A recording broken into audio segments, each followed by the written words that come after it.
Anastasia blessed story is one of quiet courage, deep humanity, and unwavering compassion.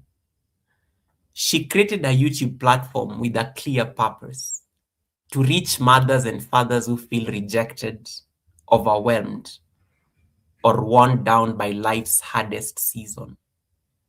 Through sharing her own experience, Anastasia reminds others that pain does not have the final word, and that even in the most difficult circumstances, it is possible to rise, to heal, and to keep going.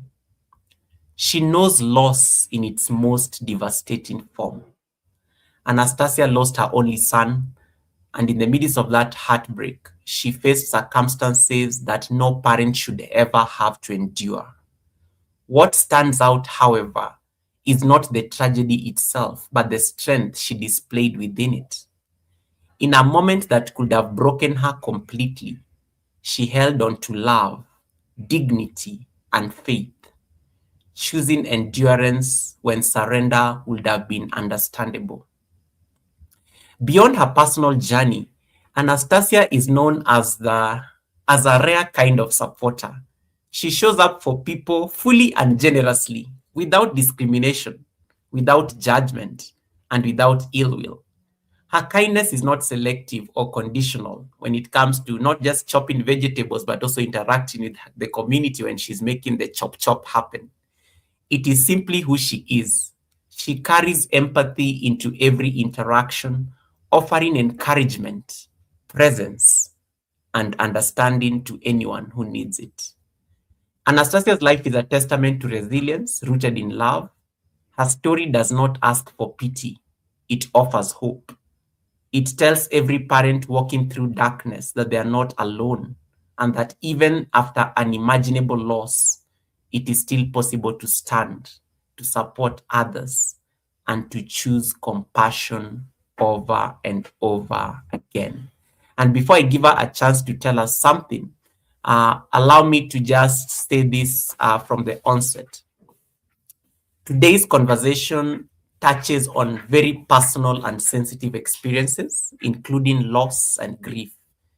In case by any chance you're on the chat and you're experiencing similar challenges, please know that help and support are always available, and you may find some parts of this discussion emotionally difficult. So in case it's very heavy for you, please make sure that don't, in case it's going to be a trigger in any way, please feel free to seek any help or support that you may need, just in case the conversation gets very difficult. Anastasia, welcome to the Sunday service. I may not have done it justice, but please introduce yourself in the best way you know how to these beautiful people who are watching us right now. Well, thank you so much, Mr. President. I'm really honored to be here today. And I'm happy to know that at last I can reach someone with my experience, my story. And that is the thing I desired for so many times. And I think the life of starting this channel, it has played a great role for me for my healing journey. I want to welcome everyone. Thank you for those who have given me blessings even when I was away. I am so sorry to be late. I was attending to something. I am Anastasia Jerry Karaoke. Karaoke is my surname, my daddy's name. And I am a mother. I'm a mother of 4 girls. And I think you will know me as we go on with this story. I hope I have said something, Mr. President. You're most welcome. No worries, Thank no worries, no worries. you. I can see your assistants are helping you and stuff. Can see your Yeah, assistants there. yeah, Talk to us about motherhood. I always love the introduction that guests normally choose. And for you, you said I'm a mother, and there is something very profound about why that is important. You could have said you are a chop chop lady. You could have said you are you could have said you could have said many things. You could have said you are a farmer, but you said I'm a mother. Why is Yes. motherhood very important for you, and why? Talk to us about motherhood as an experience. Yeah, motherhood is very important for me because when I was growing up, I didn't have a chance to experience the motherly love. Since I Mm, was 2 years old, I didn't experience the motherly love, and that thing made me to be serious in motherhood, because mm. I know the feeling, I know the challenges of especially a girl without a mother, and that is why motherhood is important in my life. Wow. Okay. And guys, once again, thank you so much, the boss. Allow me to acknowledge this super chat we just got and the blessing. Thank you so much, the boss, for that blessing. I don't take it for granted. Thank you, thank you, thank you so much for that blessing. May your pot brim in abundance. May your pot brim in abundance. And guys, please make sure you give Anna some bit of love. So just drop her. Anna, what is your favorite color once again? Pink and gold. Pink and gold. So make sure you drop her those pink and gold hearts on her chat, just to make sure that you're affirming her, you're affirming this beautiful mother that is on the screen for us today. And you can even compliment her. I like how she turns up for these events. Like, she always looks amazing. Some of us just look like we walked in, like we just woke up. But she, she put in some work and some effort. I thought I saw Steven, my house kid there. Welcome, welcome, Steven. I see Simone TV in the house. Thank you so much. Thank you so much, everyone, for coming in. My moderators are doing an amazing job making sure that nobody feels ignored. I see my sister Priscilla Masciano is in the house as well. Winston says, "You look very nice, Anastasia." I've never seen Winston compliment people like this. Like, you Thank made you. Winston compliment you. Hey, let me take Thank screenshots for. you. Let me take screenshots very fast for Mrs. Winston. Thank you, Winston. Thank you so much, my brother. I I have never really seen appreciate Winston give such a beautiful and so sweet comment. So let me take screenshots real quick for you. it. Thank you, thank you, thank you so much. And Eva, thank you so much for blessing Anastasia there on her chat with that super chat as well. Thank you so much for that. We don't take it for granted. Thank Appreciated, you, my appreciated, sister. appreciated. Simone TV is in the building. Simone, we were just talking about you as we were waiting for Anastasia. Welcome, welcome, Simone, and thank you so much for that blessing that you gave us in the community yesterday with the Let's Talk show. SMS is saying, "Mama, you're very strong," and then is dropping your nice pink colors and whatnot. Great. Tiffany says, "I'm in both chats." Yes, Tiffany, you are in both chats. I can see you. I can see you both on my live stream and Anastasia's live stream. But yes, you can support both. You can let the TV run one, and you can let the computer run another one in case it's overwhelming and you want to be in both sides. I know there are people who love being there in both sides. I love the headgear from Dr. Stella. I love the headgear from Dr. Stella. Professor Green, welcome as well. Thanks so much for coming in, and nice to see you. Nice to see you. Nice to see you. Anastasia, what have you? Do you have like a bottle of water next to you, just in case? Yes, Or, I have. or you can ask. Okay, at least your assistant is there, and then I will take it. yeah. Just in case, because Sunday service conversations sometimes can drag for long, so it's always important I give you a warning before. Just make sure that you're hydrating and stuff, right? I have And just reading with me. thank you so much. Winston has given us a blessing as well. Thank you so much, Winston, for those blessings. Thank you so much. And Winston is saying, Anastasia blessings, Anastasia blessings. Thank you so much for that blessing. May your pot bring in abundance. And one Mijol is in the building. Mijol is in the building. One Miguel, thank you so much for coming in. To all the super chatters, to all the members who have blessed our chats, we don't take it for granted. Allow me to say thank you so much for the blessing. And then Mashian also gave us a blessing and says, God got you. Thank you so much, Mash, for that blessing. To all the super chats, the super stickers, thank you so much, guys. We appreciate the support. And all we can say is,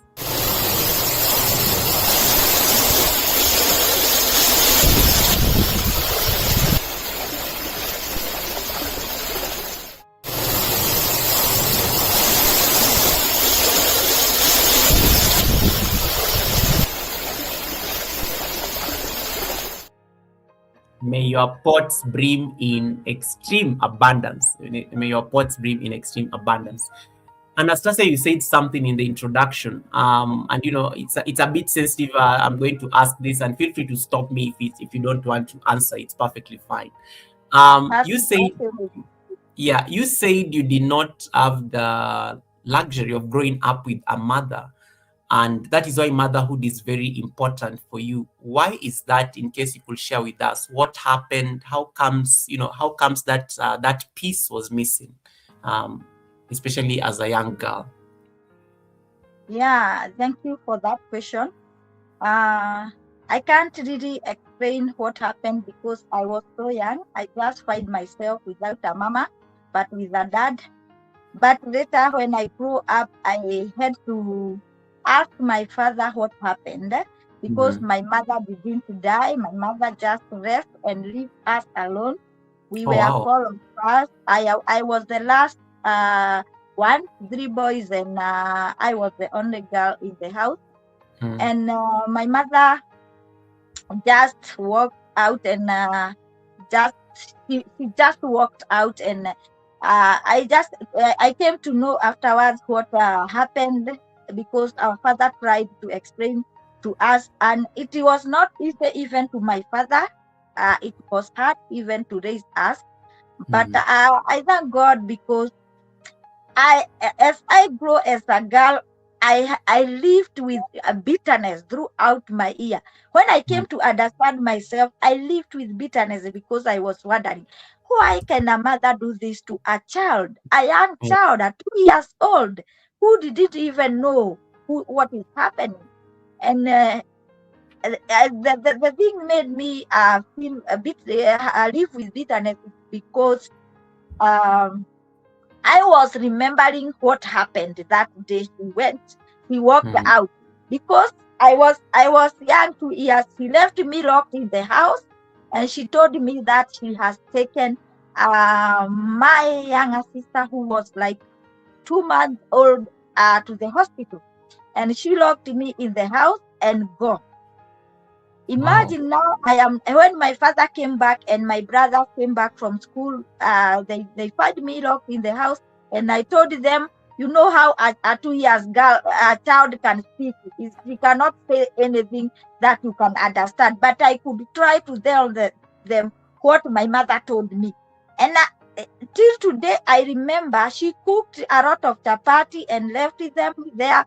Like chapati we can eat for 3 days, and then she told me, I'm taking your sister to hospital, so you are going to stay here until your brothers come. So that was the last time I saw her.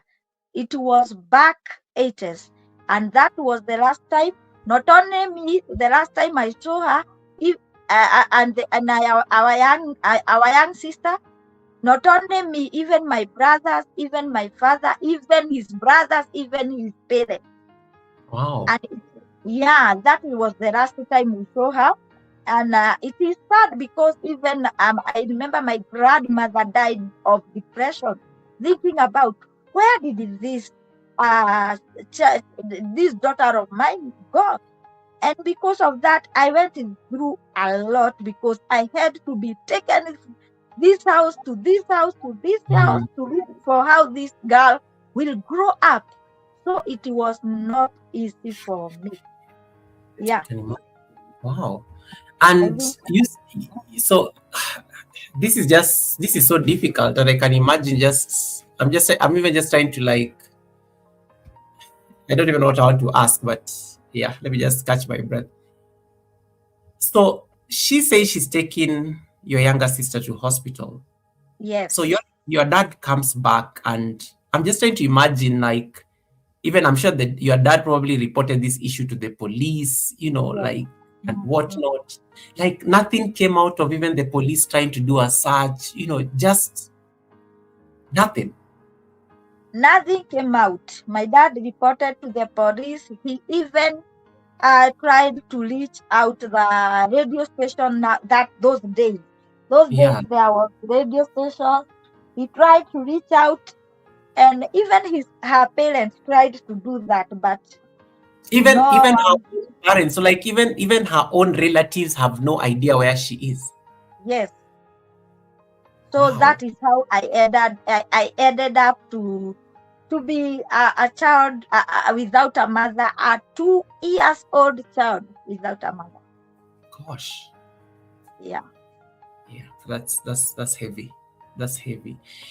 But talk to us about growing up as a girl, and you only have your father, because that's a very different like way to be raised, especially in our African society, where it because our society is very patriarchal. It always favors the men, and men always outsource raising kids to the woman or the wife or the mother.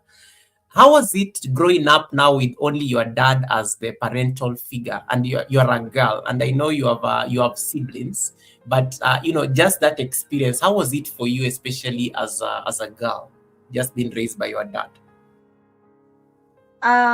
What happened, Goga? My dad decided to stay with the boys and take me to my grandmother, who had the mother to my mother. Oh wow. So he decided to take me there because he thought that is where I can grow as a girl, because now he is a man and the others are boys. So he says that I will stay with for this time I will stay with the boys. Then you can take care of this girl and I will be providing for her. But Mm. let me tell you, Goga, even at my grandmother's house, I went through a lot as a little child, because my grandmother is like, even her had started being depressed because of her daughter. I can imagine. So I went through a lot, a lot. Wow. Oof. Growing up, so you're growing up, you're becoming an adult. What is that experience like? And how is the relationship between you and your brother, who is on the other side with dad? Are you having regular maybe opportunities where you get to like meet as siblings? Just talk to us about that. So that or are you just permanently with your grandma, with minimal interaction with your dad and your brother? What happened, Goga? After my dad, after some years, my dad noticed, like, when he come to check on me, I am like someone who is not even, I am someone like I am cold, right? And Mm, my dad asked my grandmother, that one I was joining nursery school, and I joined nursery school. And my dad, when he saw that how I am behaving when he is coming to visit me, he decided to take me and go with me back home. That mm, time I think I was around 5 years. He told my grandmother, I will take my child. I want to go with her. I want her to join the school. My dad was a teacher. I want her to join the school that I am teaching. I will know how I will do with mm, her, because I don't think, because the reason my dad did that is because one day he found me. My grandmother was waking me up early in the morning, and I had to take milk. You remember those days? There is that milk vehicles were coming collecting milk. yeah. So I grew as a small girl, carrying those gallon of milk, taking to the station and wait for the vehicle to come and collect the milk. And when my dad find out that I am the one who is doing that work, he felt that this is not right for this child. So he Mm, decided to take me and go with me. But he decided still I will not stay at my house, but next house was my brother's, the dad of my brother, the youngest brother. And mm, there was a girl, and there is a mother there. So he decided, you will be staying in this house, eating in this house, but in the evening you will be going to sleep with your mm, cousin. So that is how I started. I went back to my home, mm. and Oh, now I joined the other siblings. So we grew together with my brothers. We grew together. oh, nice. How old is your So brother, right? How old is your and brother? our How old is your, eldest brother, now he was the one who was acting the role of a mother right that time. wow. and he Oof. was still young, because when my mother um disappeared, he was class 1. Yikes. So he Wow. was not, even him, he was not that big boy. He was a small boy. Yeah, because he was pretty young, because at class 1 he's probably about like is it 7 years or Seven, 6, 7 years, around 7 years. around 7 or thereabout. Wow, that's a When lot. I was coming back home, he was about 11 years there. So he Wow. was a big boy who could cook for us, who could do everything for us. So he was acting the role of a mother the time I came back from my grandmother. How old is he today? Is that now an old? He's not old as that, but he's a big man right now. Even his children, they are married. Only Nah, one is left. wow. Okay, okay. These kids are married, but clearly, yeah, he's Yeah, he's old. he's not a big man, Oh, an old nice. man. Not that old, but he's looking at me now. Think of my older brother. Yeah. Yeah, Oof. he's I now. like that. I like that. And what about dad? My dad passed on after. Yeah, my dad passed on like 10 years ago. I think it Oh, is sorry. 10 years. Yeah, Oh, wow. he passed. Sorry. Yeah, I had that thing. I will tell you the years he passed on. And December is the toughest month of my life, because he passed on December. Oh, wow. When Sorry. we are on the December, the week of Christmas, that is when he passed. Oh, wow. Okay. But when he left this world, you are an adult, I'm assuming. So you are an adult. Did he get to see at least his grandkids, and both from Yeah, yeah, yourself and your brother? yeah, yeah. He Okay. happened to see all my brothers, kids, and or even Jennifer. He passed on when Jennifer was like 3 years, around 3 years. Oh, okay. Oh, yeah. To the people who don't understand who Jennifer is, maybe you can explain to them who Jennifer is. You said you're a mother. I did not ask you, you're a mother of how many and whatnot, so that we can get that out of the way. Jennifer is my daughter, the youngest daughter. Many of you know Jennifer, because sometimes we joke with her there Yes. when she's here. But right now she's not with us. She's already Oh. at school. Mm. So you say that's your youngest daughter. What about the others?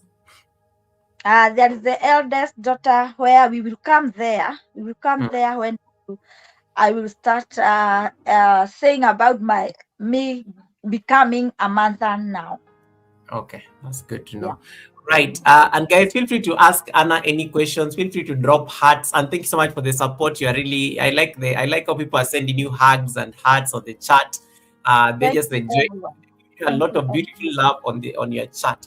And you got a super chat from the world of Ragas, who is busy. Anyway, he has earned it. I have to do what he has asked. He said, he gave you a super chat there and says, "Can I have the abundance water too, please? I need to take a shower." Oh, and the crown thing is sorted. Yeah, he just wanted to like secure his crown for until the end of your live stream. And if he Bye, asks guys. for it, I have not. I must make sure that I give him his water now that he asked for it. Here you go.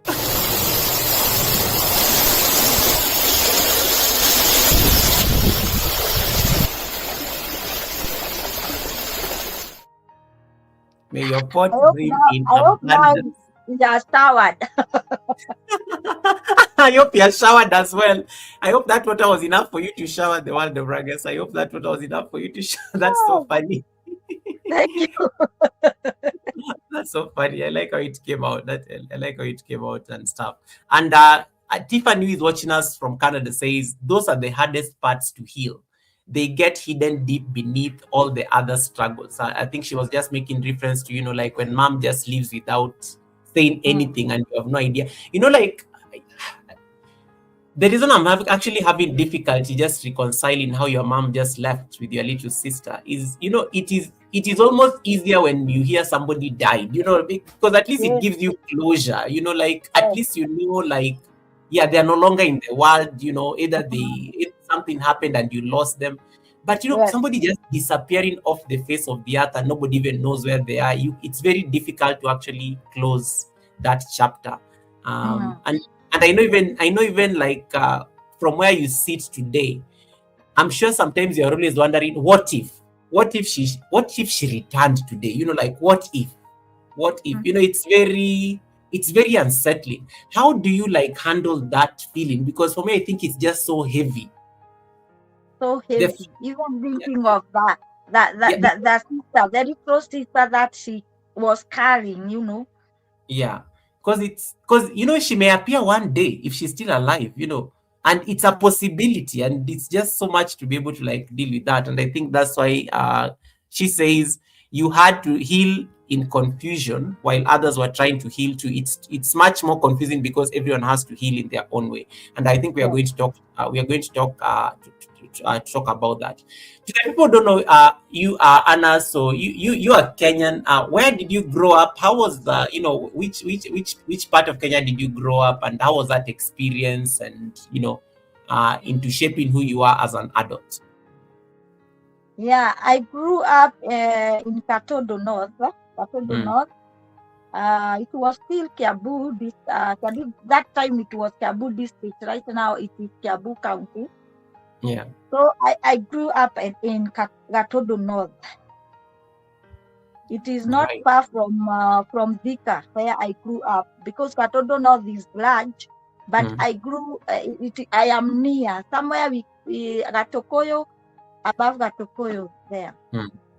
Yeah, it is Gatodo North. That is where I grew up. That is where I was going to school. Everything happened there. I love that. And let's talk about how we met, because I think that can be a good way to also set the stage, just to make sure people feel a bit light a bit. I Yeah. met you courtesy of Helen Akoya when you guys were working in that was it the clinic a few years ago. And Mhm. I like that memory because that's when Helen was struggling to look for watch hours. And I always like making fun of Helen, because Mm. imagine Helen was looking for watch hours, guys. The struggle was real. So that already tells you, and it gives you an idea of how long I've known Anastasia. So talk to Yes. us about that experience. How did you end up in the city? What was the first job you ever did? And how do you become the chop lady? What are some of the things you've tried to do as a hustle? Let's talk about that before we get into the story about your motherhood journey. Yeah. Goga, for me, I have done a lot of job trying to struggle, because what happened after I grew up and become a young lady, a teenager, I Mm. became a mother at early age of 17 years. Oh, wow. Something 17. happened. Yeah, something happened, and someone take advantage of me. Oh Remember, no. I did Sorry. not have a mother, and after that, I became a mother. Okay. And becoming a mother was something tough in my life, because I was that girl who could not even stand with a boy.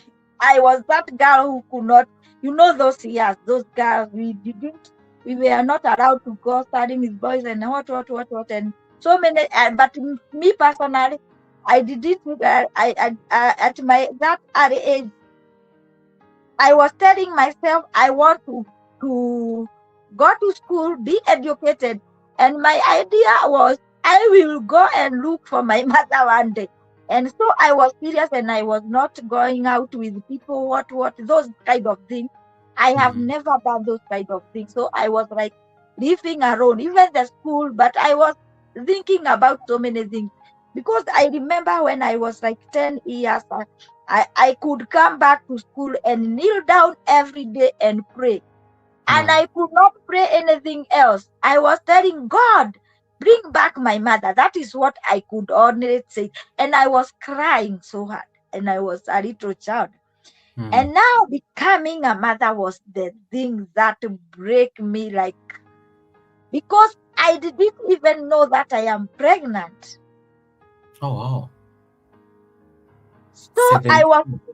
I was informed to, and I was going to school because this is something has happened to me, and this is something that I have never did, and I was not even imagining that I am pregnant, because I was not even trying to imagine what happened to me that day, and because it was bad, and I could not believe that I am pregnant. And I went to school until the last day, let me tell you, God, because I loved the school. And it was a day school. I was walking a very distance from home to school. But my teacher is the one who called me and tried to cancel me, because many teachers knew that I don't have a mother. Every school that I was going, they knew that I don't have a mother. So I had to have one teacher ready to mentor me. So that lady, that was the one, a history teacher lady, was the one who called me and told me, because that day I vomited in the class. Wow. And she called me and told me, you know one thing, Anastasia, you are pregnant. Have you gone with a boy? I told her no. And she was like, if you have not gone with a boy, then what is happening? Because you are pregnant. And I cried so much. And now when I was crying, that is when I told the teacher what happened. And that is when the teacher was like, now, Anastasia, why did this happen? Who did you tell? I told her, who could I tell? Who could I go and tell? I was one girl who was not speaking with people. Who could I go and tell? I went to the house and I marked a calendar of the day that thing happened. I marked the calendar and I wrote something there, and I cried so much. And that calendar was there. I think even today, if I can look to that paper, I can get it, because it's something I have kept for so many years. Because what happened that day, I could not forget it. It could not come out to my mind. And that is when teacher now decided to tell me to come with my father, so that she can explain to my father how, because my father right now, I think even him don't know. And then when the community knows that I am pregnant, that time they started saying, this girl, she didn't go with the boy. We have never seen her with a boy or what. She don't go with people. She don't go to people's house. So they thought that it is my father's pregnancy. Maybe my father raped me. And it was not. So there was a lot of questions, because how did this girl get here? But it was not like that. And then when my father knew that, he cried so much, but he had nothing to do. He had nothing to do.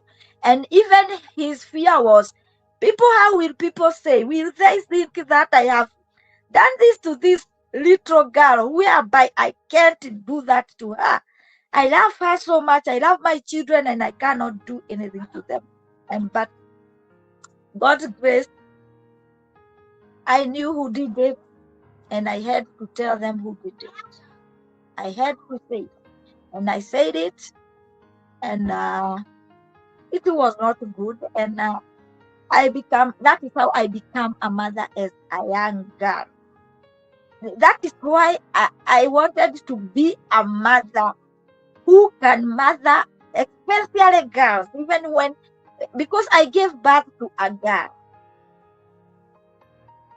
I gave birth to a girl, and that girl, I remember promising that girl as a child, that I was a child, and I promised the child when she was young that I will take care of you. I will not leave you. I remember my words. Even the nurses were surprised, because that is what I was telling her, crying loud there in the ward, in the hospital. And I could not be able even to give birth. I was so small. Even giving birth was a problem. I started promising the child in the hospital. So everyone was surprised. What is happening to this girl? And at that time I'm promising the girl, I am walking on a wheelchair. Because what happened, when the day of giving birth came, I didn't know that I am supposed to give birth. I am still alone in the house, and my brothers are still, they are not those big, they are still in school. And that time it was on November. I felt like I want to go to toilet, something like that, some pain, and I could not understand. So I didn't tell anyone. But my brother noticed some movement with me, and he went and called the wife to my brother, my father's brother, and told her what I am seeing Jerry doing. I don't know what is her problem. Now she came, and right away, like she knew that I am giving birth, and she came with everything. They got a car and take me to Gatondo Hospital. Gatondo Hospital that time, it was like a dispensary. So they didn't have a theater, and where I could be taken to theater, it is only level 5 Vika District Hospital. It was now, that then was called Vika District Hospital. And from Gatondo to Vika District Hospital is very far. And now, because I have stayed in the house without knowing what is happening to me, now the baby has started like coming, but the baby I cannot give birth to her normally because I am so tiny, so young. And now they decided to, because they said this girl will not be able to reach the hospital. So we have to do something. We have to take away this baby in whatever cost. So they locked my legs like this. I remember very well, up on that bed, rubber bed, and they started kufuta mtoto. I don't know how we call it. One nurse came up and start pressuring, and the other one start moving the baby. It was bad. And that time my leg got problem. My right leg, I had a problem because of that, and I could not walk. I could not do what, it's only my mouth. So I was going with a wheelchair. Imagine now the girl who didn't have a mother now walking on a wheelchair, and she's now a single mother. It was bad. Like everyone cried. And you're only 17. I'm only 17 years old. And that is time I didn't know whether I will die or I will live, but I'm still promising my daughter that I will not leave you. Imagine such kind. Yeah. Wow. And that is how I became a mother at early age. And now that daughter is grown up, because that is why you only know Jennifer. That daughter is grown up and she's married because she's a big girl. I raised her, I educated her, and she's now married. That is why I have only Jennifer. But there is other where we will come to that story. Let's continue. We will come to the story, even how the other came out after I raised the daughter like 1 year alone. Or I continue. No, I'm just trying to. No, it's fine. Thank you. I was trying to catch up on the chat. I think I'm also. It's a very heavy story, so I think let me also give you at least a bit of a breather, so that at least you get to, you get at least to understand what is going on the chat, just to make sure we also give you at least time to catch your breath. And once again, guys, as I said, the experiences we are sharing today these are based on Anastasia's personal journey. Oh, Once again, they are not a substitute for professional advice. If you're struggling with grief or this kind of a challenge, abuse, and maybe you've been through this same situation, we encourage you to reach out to a qualified professional or a support organization. So it's important for me to just state this. And if the story is very heavy, you don't need to be on the live stream. If it's too much, if it's something that is a trigger, it's perfectly fine. Don't torture yourself by being on the show. It's perfectly fine. You can do something else so that it does not trigger you in any way. And let me just read for you a few comments, Anastasia, on the chat that came through as you are talking. There's some beautiful comments here that came through, and I think I'll come to what Ragas and Dr. Stella said, because I think I love them. I love those comments. VW says, I am so sorry for what you went through, my sister, all the way from South Africa. But Melissa is resonating with your story. And Melissa says, my sweet lady Anastasia, my heart is with you. I went through the same thing, but I was much younger. I fully understand your heart. So you're speaking to somebody at the Sunday service. So thank you for sharing that with us. And then Chef Z says, Anna, I pray that you have a forgiven heart for your mom, and not to judge, because she's the only person who knows why she left. 100%. And then Stephen Myhowski says, I knew Anna was amazing, but this is off the charts. This is off the charts. And then Tiffany says, I'm not sure if I'm crying for her beautiful story or seeing so many people speak of her character so high. It is very powerful. It is very powerful. And Priscilla agrees and says the same thing. Sometimes I think I went through a lot as a person, but when I listen to Anna's story, she really went through a lot. So, and I think it's important just to highlight that. And Miri Besh, thank you so much for that super chat over at Anastasia. And she says, Anna, hugs and love from Kanini Kanene. Thank you so much for that. I thought I saw Kanini on the chat as well. And then Tiffany says, I am sure so many of us resonate because our lives were not easy. Our lives are not easy. And I'm glad that she's bringing that out very clearly. My brother Stash is on the chat. Thank you so much, Anna. Thank you so much, Stash, for popping in. And yeah, thank you so much, everyone, for also holding this space. It's a very heavy story, and it's important to make sure that at least we're also holding the space for Anna and stuff. And I'm going to ask you a question. And Regina, welcome, Regina, all the way from Ghana. That is our silver button holder who was at the Sunday service last year. Welcome, Regina. Nice to see you. Cooking with Regina. Thank you so much for coming in. Kisha is sending blessings to you. And guys, please drop those nice pink and gold hearts over at Anastasia's live stream. Please drop them. Please drop those gold and pink hearts. Sometimes emojis have a way of brightening somebody's day. I like emojis because emojis sometimes help you speak emotions that are too heavy. And sometimes when I don't know what to say, I always drop emojis on people's chats when I really don't have anything I want to say. So please drop those emojis. Please drop those emojis.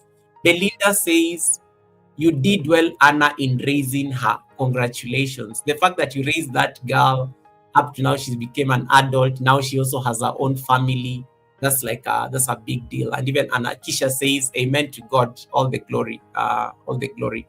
Simone sending love and hearts as well. Thank you so much for that. Thank you so much for that. And I'm going to ask a question that may be a bit sensitive, because I think everything about this Sunday service today is very sensitive. So you don't even know which one to leave out and which one not to. You said something very deep. That pregnancy was difficult because you are extremely young. Everybody was crying because this was just a lot to deal with. But you said something that the moment that baby was in your arms, you're a 17-year-old girl, you are a child. But where do you get the strength to start making promises to this little thing that is on your hands?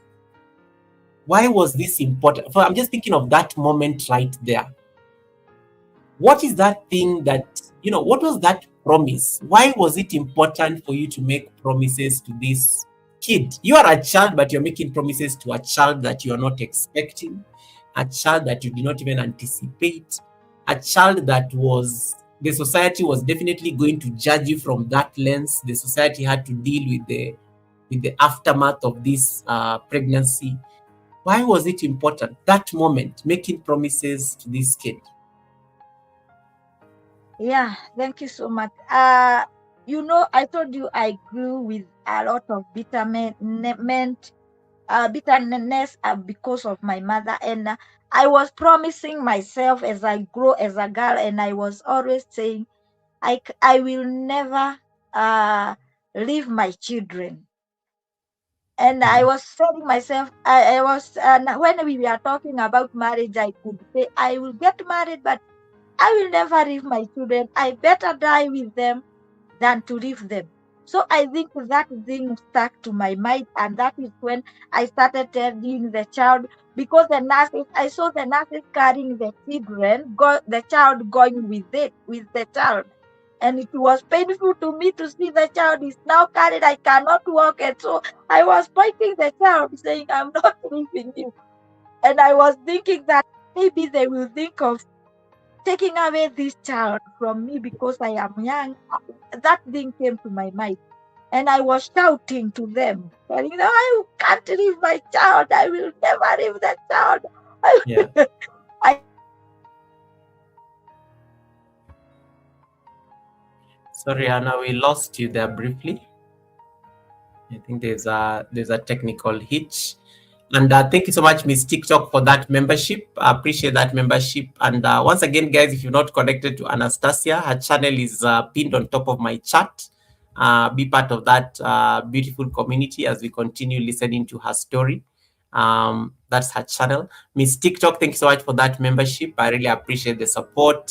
May your pot brim in abundance. May your pot brim in abundance. Thank you so much for that beautiful support.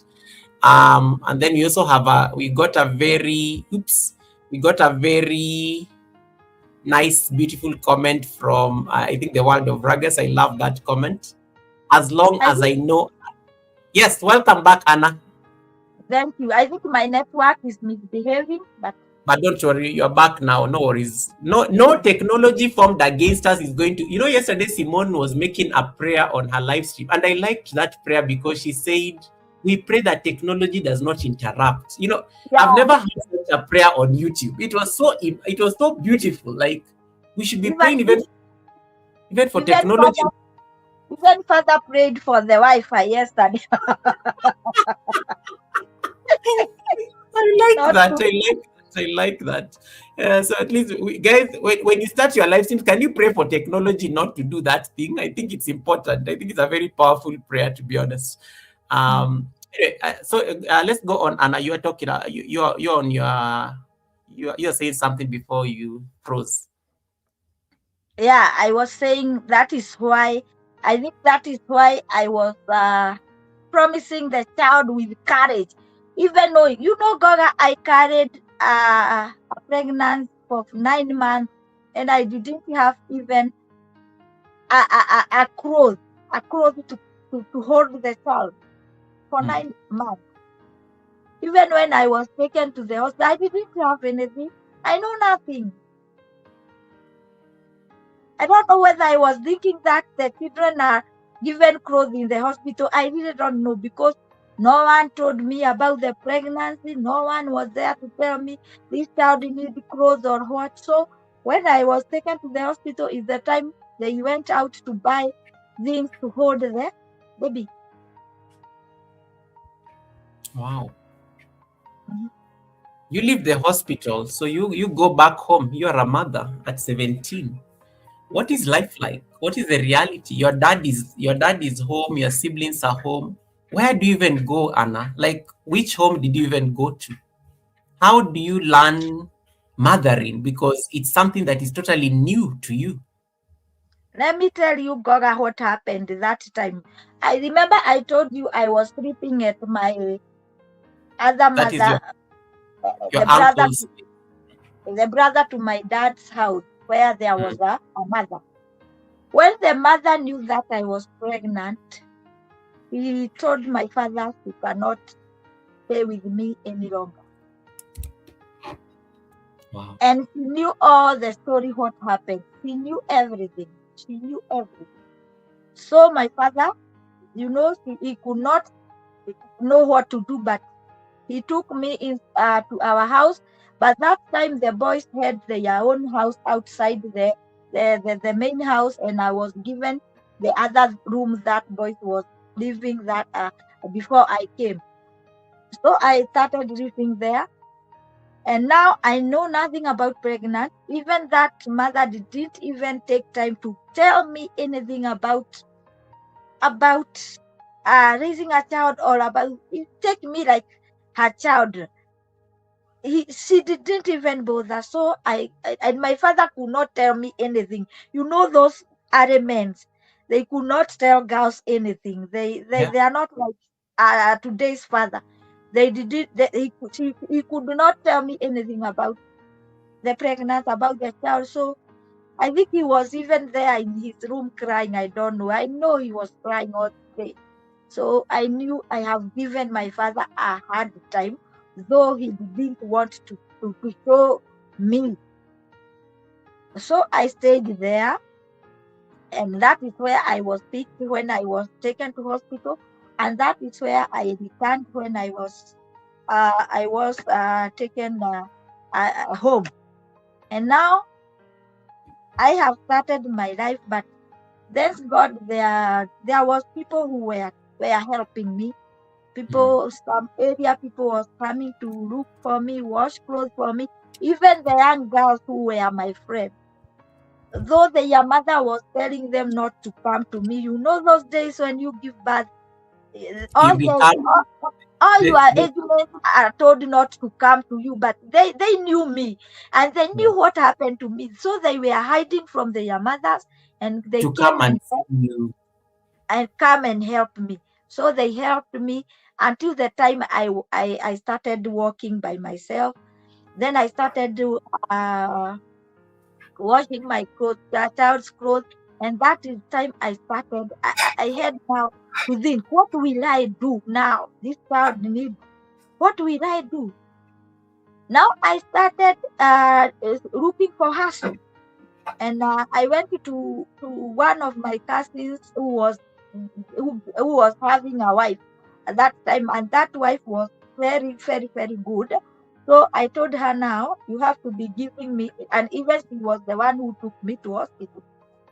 I told her, now you have to give me job, because you give people job here.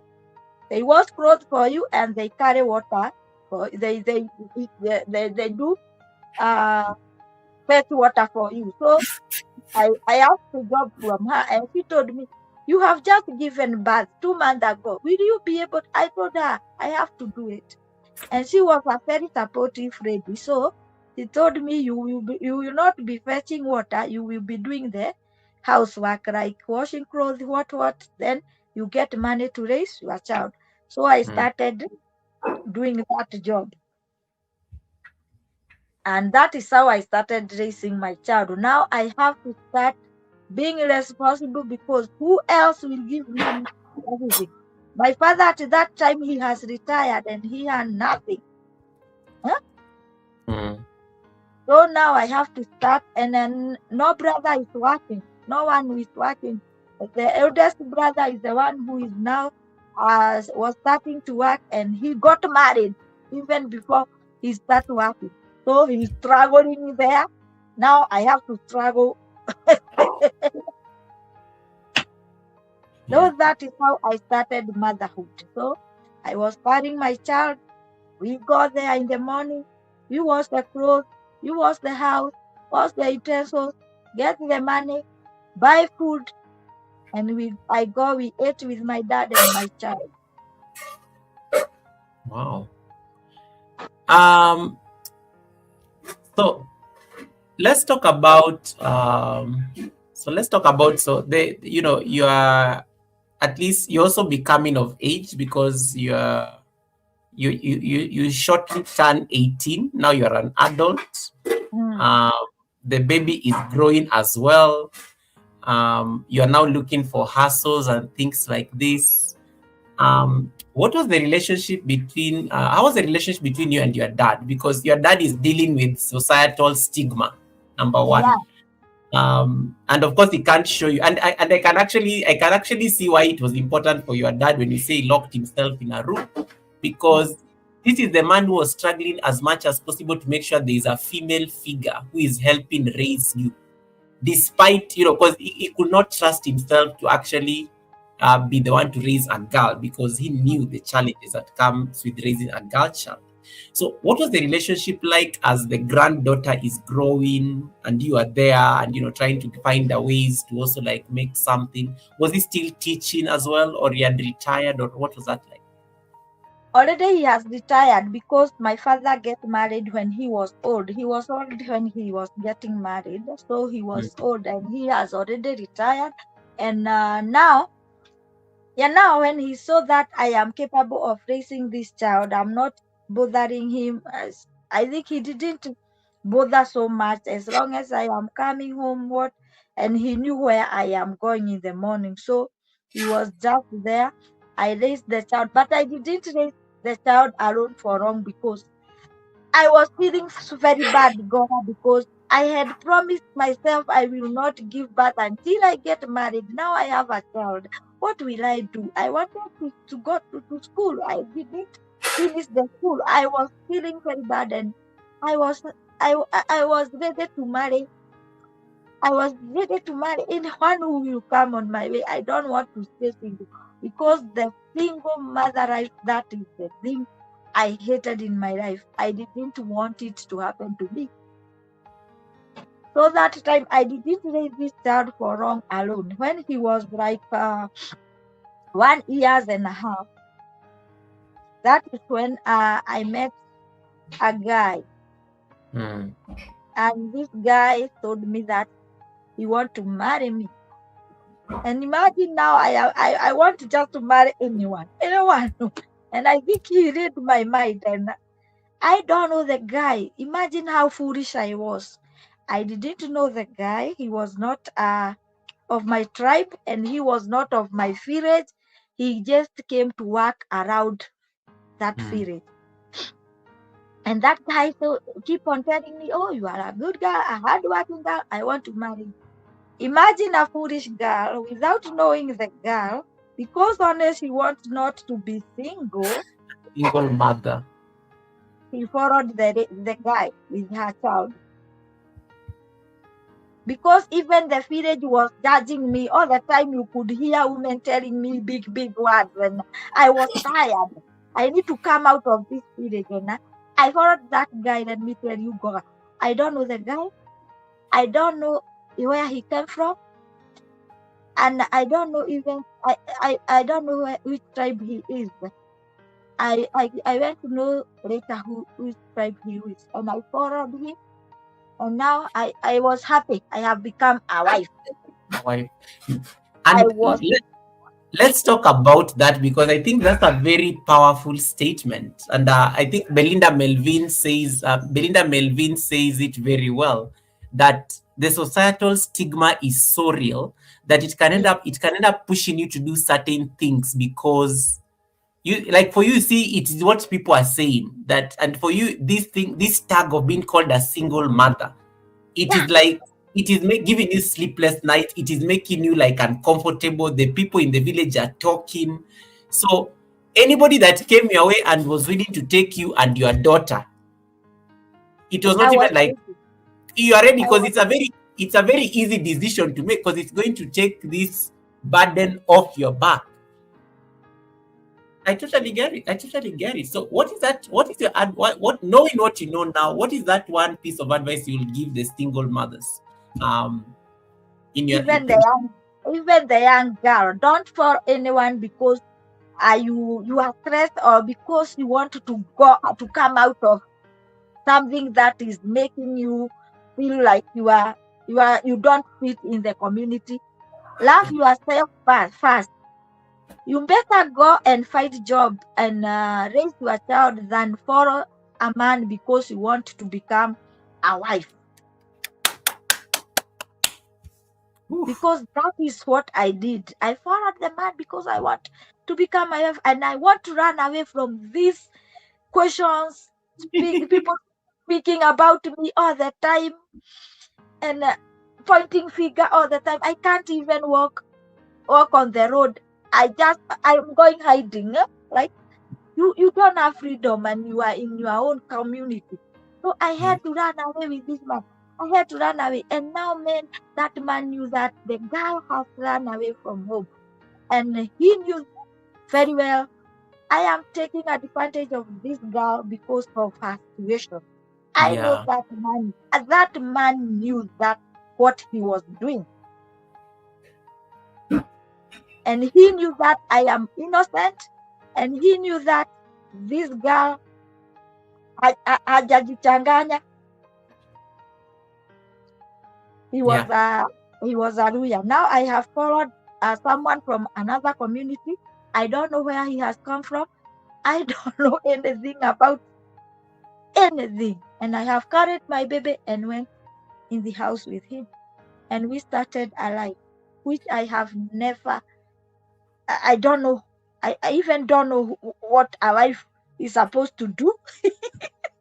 Yeah, because I you never got to see, you am know, eight, I'm now yeah. 18 years and some months. I don't know even what a wife is supposed to do. I'm just following because I want to come out of this community. Anna, what do you tell your dad? Because you are living in your dad's house. What did you tell your dad when you are living with this? I I didn't tell anyone, Goga. I Wait, didn't you just like you. What if he was a serial killer, Anna? Even you are bold. I didn't tell anyone because I don't know the guy, but to me, I want to walk away from this village and I don't know how. I don't know what to do. I have never worked. I don't know even town. Where can I go, Goga? I didn't tell anyone, but I was stressed such that I don't want to live there and I don't want to stress my dad and I don't want him to know that I am going with someone who I even don't know. Wow. So So you I have start. the guy because he came with a lot of promising. I will take care of you, and I didn't even ask him, where are you from? What a For you, stupid guy. for you, it was the passports out of the crazy village people. These village people are giving you sleepless nights. You are saying bye to them. I walked away, and let me Goga tell you, Goga, that is when my nightmare started. The others were just kionjo. Hmm? That Wow. is now when my nightmare started. Immediately the time I entered that house and where he was working, I don't know. So when we went, I could not be able to go back home. It was how I could walk, but I don't know where I am now. We went at the night. I don't know how even to go back to my house. And now I have entered to. I even don't know what I'm supposed to do. And it started now the journey of another pain. Pain. Hey, God. Wow. How far was it? Where was this place? Where did you like? Was it? It's I'm like I'm just it's like 5 kilometers from home. But I okay. didn't know the place because it is Mashambani Dani. I Mm. didn't know the place, so because I have never been there, I didn't know even how to go back because the road is a walking distance, or you go with those lorry of those farms and the tracks of those farms. Oh my goodness. Who is this? No worries. Who is calling, guys? Anna is on TV, so please don't call her. He said Anna is I on. think it is someone. Let me mute. I Okay. can mute them. It is someone from home. It's someone from home asking me whether I think they want to know whether I arrived home because I didn't call them. Yeah, Okay. that is how now the journey of the pain started. This was supposed to save you, Anna. You literally. This was supposed to be the solution. Why And did I it was become? so happy. I was so happy knowing that nimefuka. I have now crossed the daraja now. I Um, will start a home. And I was like, I will start a home no matter where I am sleeping. I don't want to know. Even the house I entered, Goga, there was no bed, only two sufuria, two sahani, nothing. And I was willing to stay in that house, no matter what. wow. It was box. He was sleeping on the box. But on the road, you could not think that man can be sleeping on the box. You mean Only like two. you mean like cartons and stuff? Mhm. Yeah, that was what it, the bed I found it there, and I started sleeping there without worry With your baby?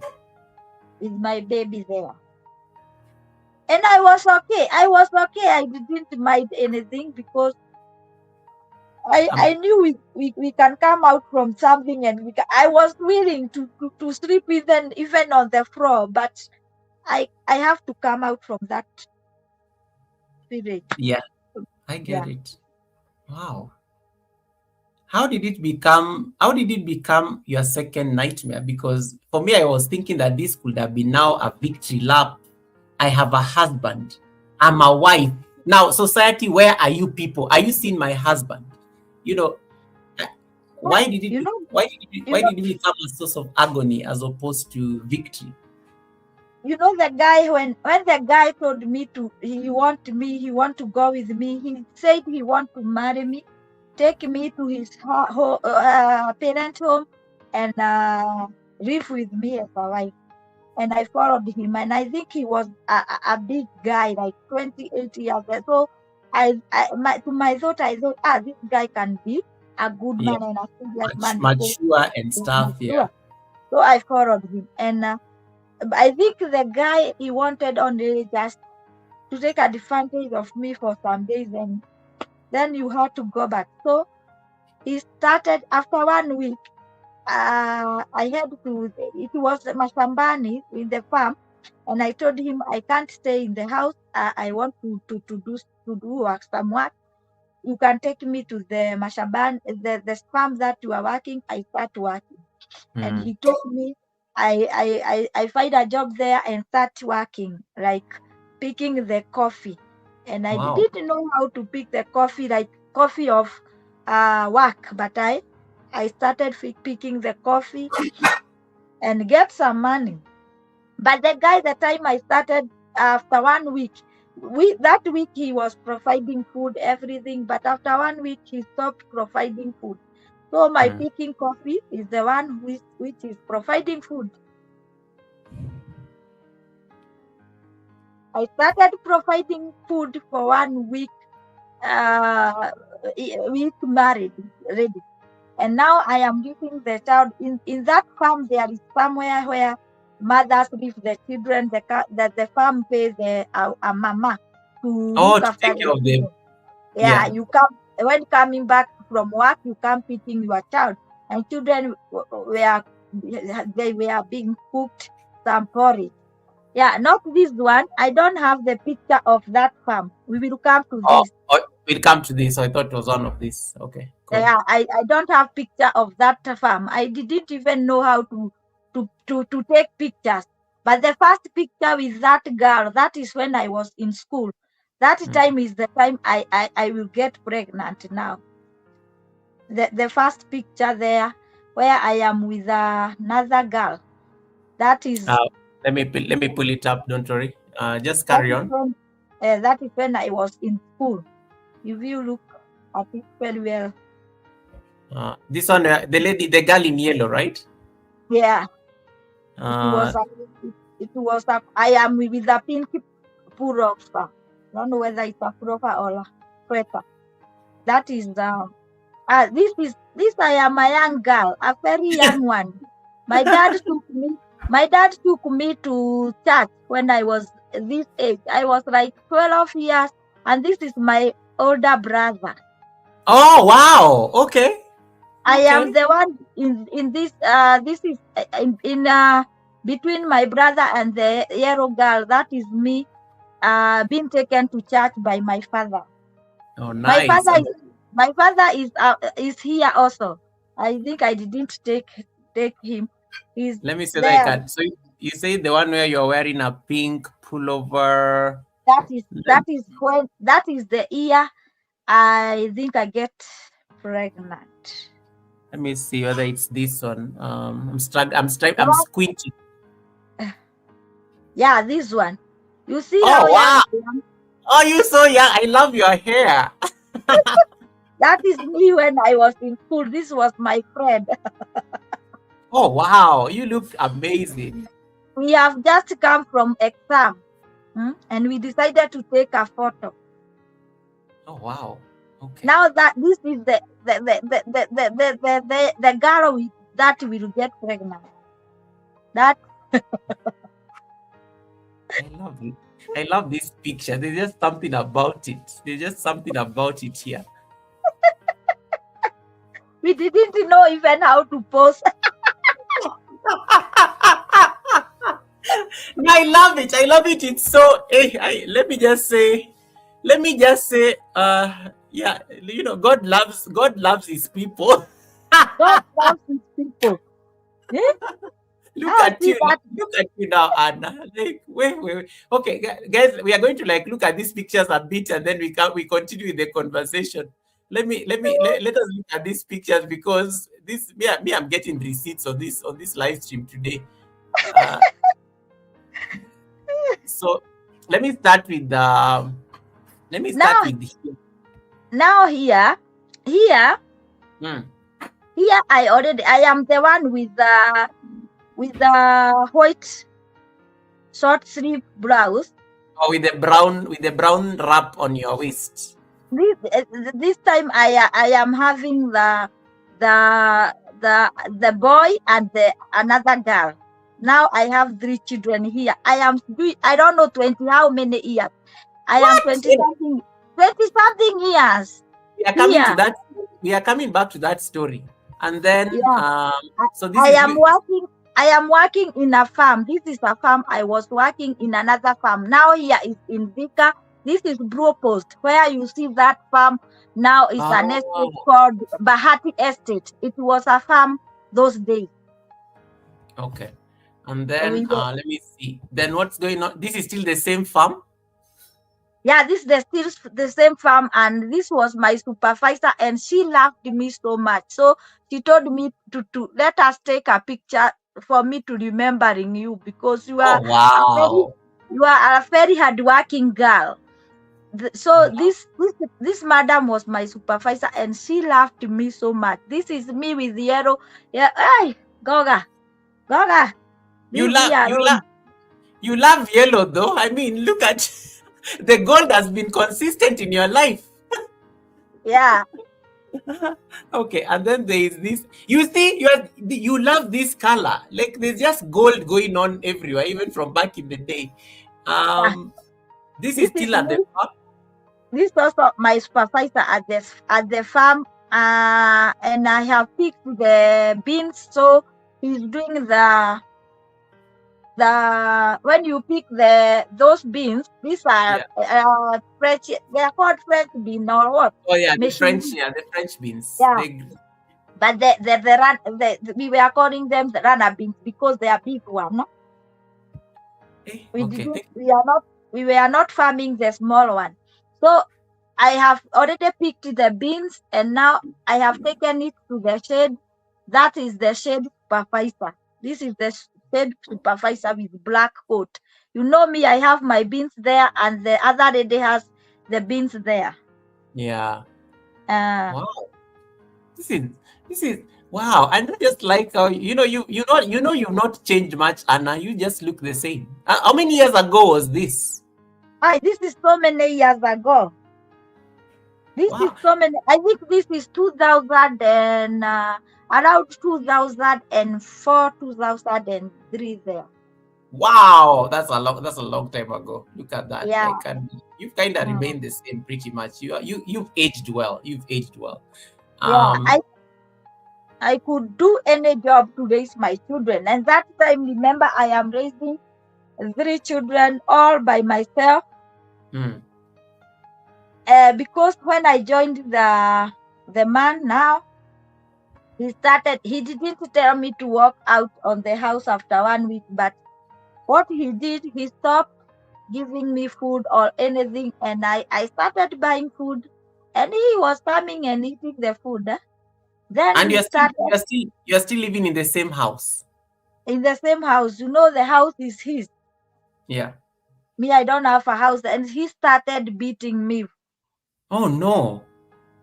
So he started beating me. If I come with money, he beat me, take the money, go, and I don't know what he was going to do with the money. So we started even going hungry, and I have just gone to the work, get the money, come with the money, but he is waiting for me, beat me, take the money. Hannah. And this time, because I was a girl and I didn't know about family planning, Goga, even today, me, I don't know about family. I know now the family planning, but I have never been in family planning since I was born. So I didn't know anything about family planning. I know nothing. I know nothing. I was just innocent girl. So I had already got pregnant again. This is from him. From him now. I'm pregnant. And also, I don't know I am pregnant. Imagine, Gora. I even don't know I am pregnant. This is now the second born. Second born. So I started becoming sick. I started becoming sick. And now people told me, and you are pregnant. You little girl. Even the chief of the area, let me tell you, give the story. When I landed after 3 days, the people started saying there is a man who have brought a little girl in his house. Then the chief of the area came to check the girl. And when the chief asked me, where have you come from, you? Because you are such a little girl. I told them I don't know I don't know my home. Because you don't want to go back. When you imagine going back to that craziness. Because that chief wanted to take me back, and they Yeah. were saying this man has bring a small girl in her, and the man shouted and said, this is my wife. Don't you see she has a baby? She's my wife. And they think that, because even me, I said, yes, I am his wife. They don't know even my tribe, but they know this is Aruya. So they thought even me, I'm Aruya. So they thought he has gone home and come with his wife. From the village, yes. So they said, if it is his wife, let us leave him. Hey, later they came to know that he took me somewhere, because I was beaten. Even the other neighbor were two men, the young men were living in one house, Ameru. They started saying with Kimeru, I could hear Meru. They said, this girl will be killed in this house. We need to go into this house and rescue this girl. And we need to know this girl. Where did she come from? It's now 2 weeks. He's beaten and she cannot shout, because the house, they could hear me being beaten so that he can take the money that I have worked. And it is not a lot of money. Maybe I have 100 gold. And that is what he wants to take away from me. I don't know where he wants to take the money. He was beating me. I think maybe he was married at his village. I have never known that. And now, Goga, I told myself, even if he killed me, I will not walk out from this house to go where. Like now, I'm ready even to die, but I will not go back. Ooh. I struggled. I gave birth to that child. He was a boy,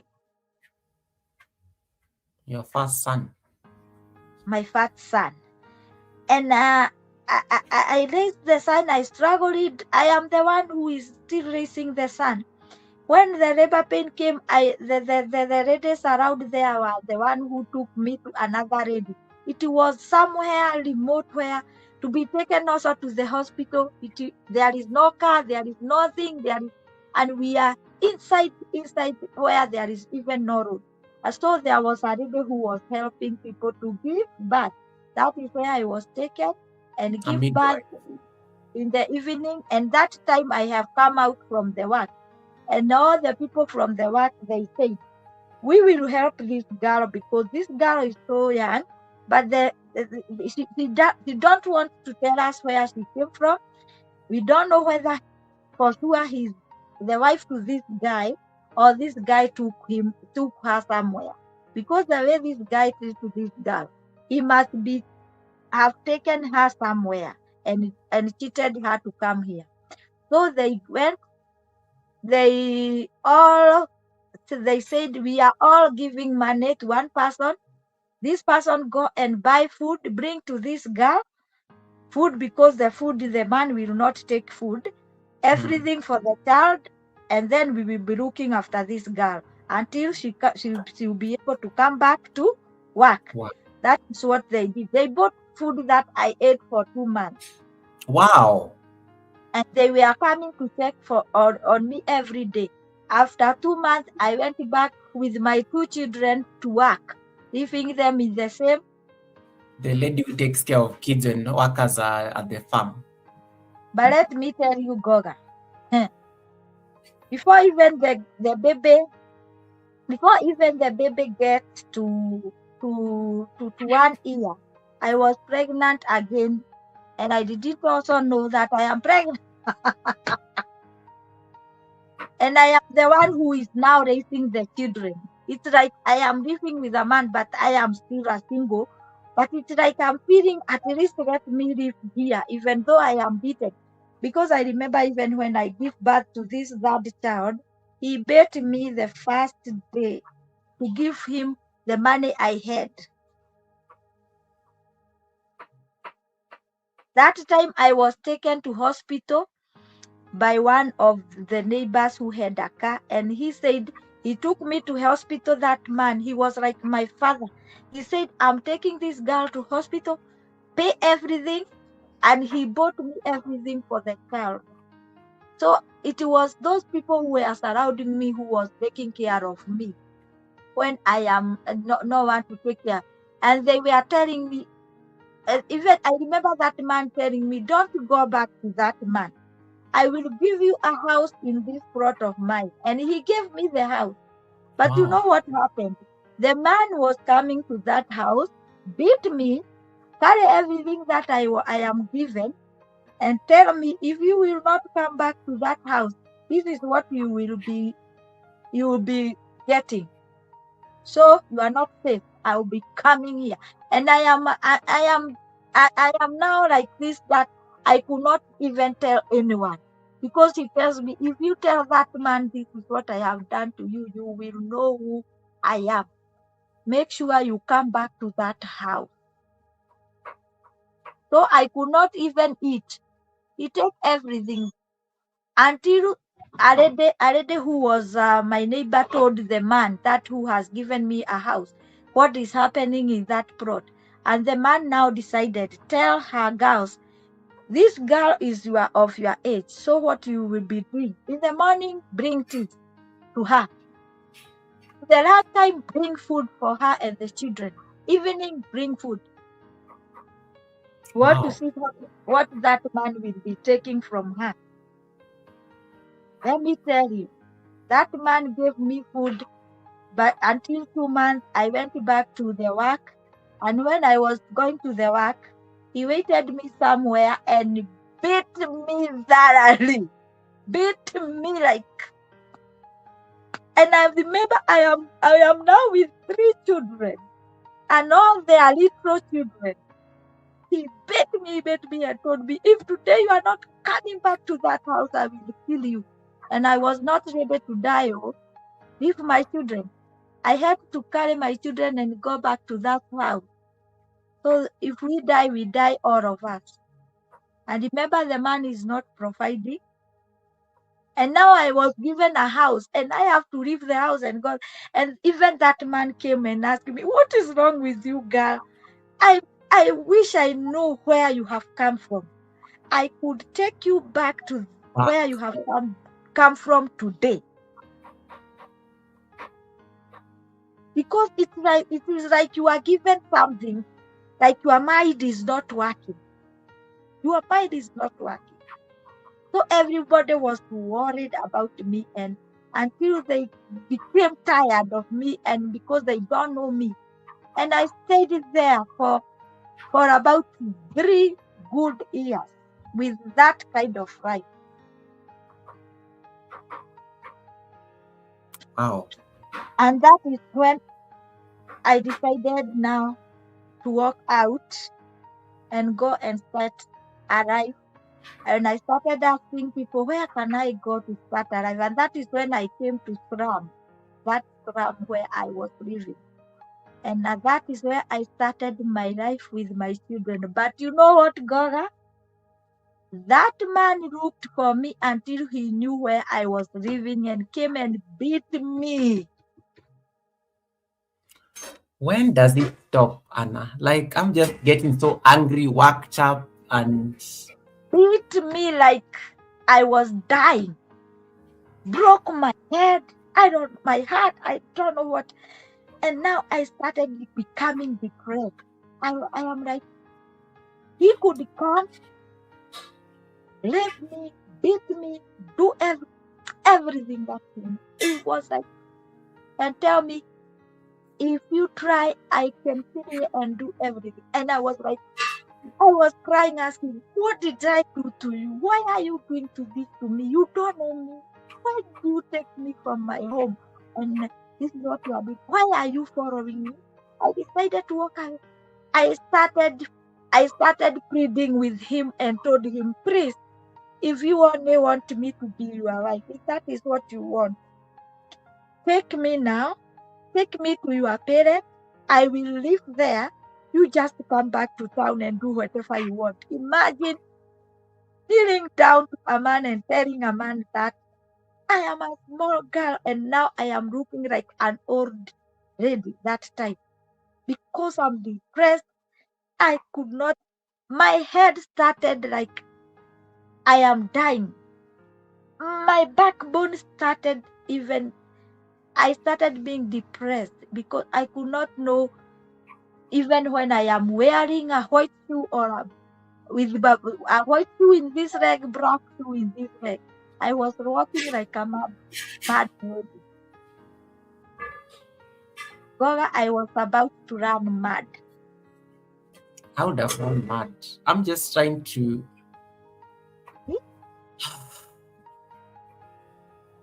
Now I have come to Zika. He has followed me. I don't have anything to do. I don't know anybody. I don't know where to take him. I don't know what to do. My children now has started to have, how do we call it? Manipulation.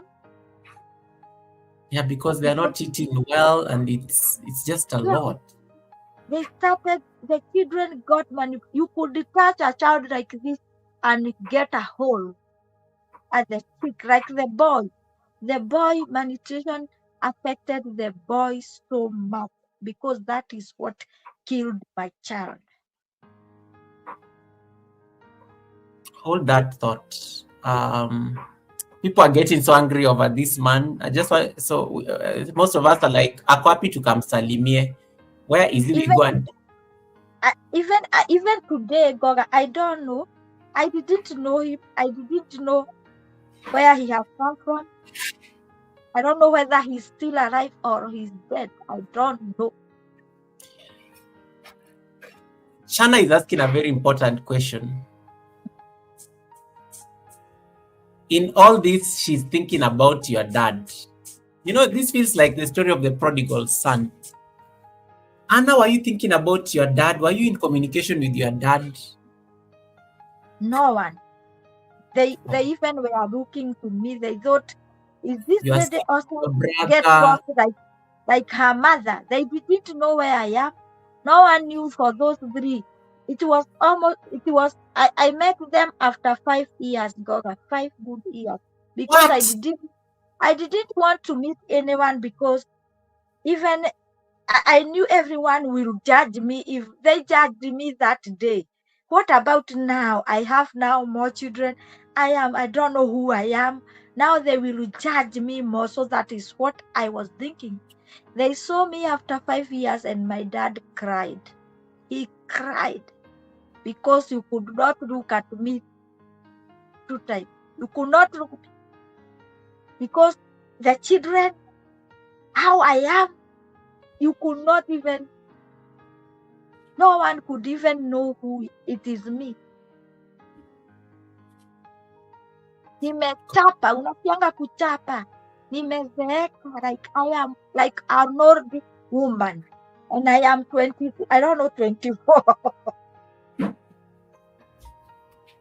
And when does it stop? Because you literally left this man's house, so you endured this for 3 years. And I like how you say the community. You know, one thing I like in this entire story is how people was trying as much as they can to help you, Anna. Yes. Mm. Then they also had limits because you are not telling them where you are from, and you don't want to, because you don't want to go back to that, because you telling Yeah. them means they're going to take you back there, and you don't want to be taken back there because it's Yes. problematic. Like the So, chief of the area wanted to take me back but you where could I not come. imagine. I told them I don't know where I have come from. I don't know. I came with that man. I see he is the only one who can tell them my way back home. And I knew he could not tell them. So you finally moved to this the slum you talked about in Tika. Mm. It tracks you down. When does it stop, Anna? Like, at what point does it stop? Like, Now, Goga, I have come there alone with the children, and now he followed me and started doing the same thing. There was another man, a wife and a husband of his tribe who was living next to my door. hmm, I went to live in a slum in a house where people were not paying. Someone showed me the place. He came from that place. He was coming to pick the coffee. Then she told me that I can take you somewhere where we don't pay rent. You can go and hide there, find job another place so that you will go far away from this man. Because this man will kill you. This man will kill you, and no one will know where he came from. absolutely, yeah. So she went with me and showed me because I didn't have anything to carry. It's only small dress for me and my children. Just a little bag that I can carry like this. I didn't have anything. So she went and give me a stove and buy me a jiko and give me a blanket and a gunia, godoro ya gunia. I don't know, a mattress of, those mattress of gunia those Yeah, days. made out of sacks, yes. Tell me put cotton down, carton, then put this mattress, sleep there with your children. You better be there with peace. Find a job another place. Don't go there. But I think the man followed the lady to know where he took me from the work. He followed the lady without the lady knowing, with Hmm. a bicycle. So he knew where the lady took me, and that is how he came and beat me very well. And now that man who was a ruler watched that scenario for some time. Then he come and told him, I want to know who you are. I have heard you speaking my language, but you can't do this to this young lady, young girl. Do you know this young girl? He told the man, she's my wife. And the man told him, if he is your wife, I want to speak. He asked me, do you know him? I told him, I gave the man the story. I didn't know how to hide with anything. That time I told the man the whole story, and the man was like, how did you fall a man who you didn't know? Yep. Do you know this man can be, maybe he's married? That is, he is using you. And that guy I remember that man, he was a man older, like my father, and he was living with her wife. They told that man, because you are of my tribe, I am going to follow up of this lady, and I have to know where he has come from. But you, because I have stayed here in Vika for so many years, I am going to take you to the chief. And you have to go there and answer some questions. When he heard chief, he ran away. He ran away.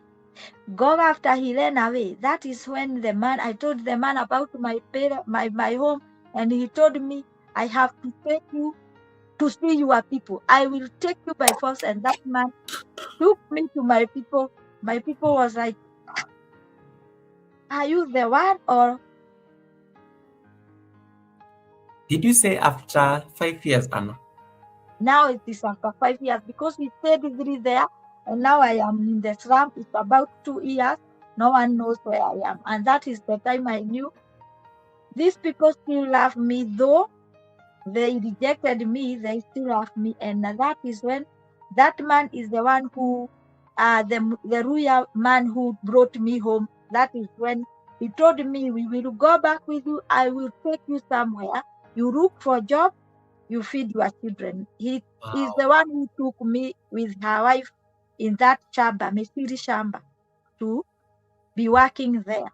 And I started working. I was a hard working lady who even the manager at the first time said, is this lady be able to work? Because I was like, nimechapa.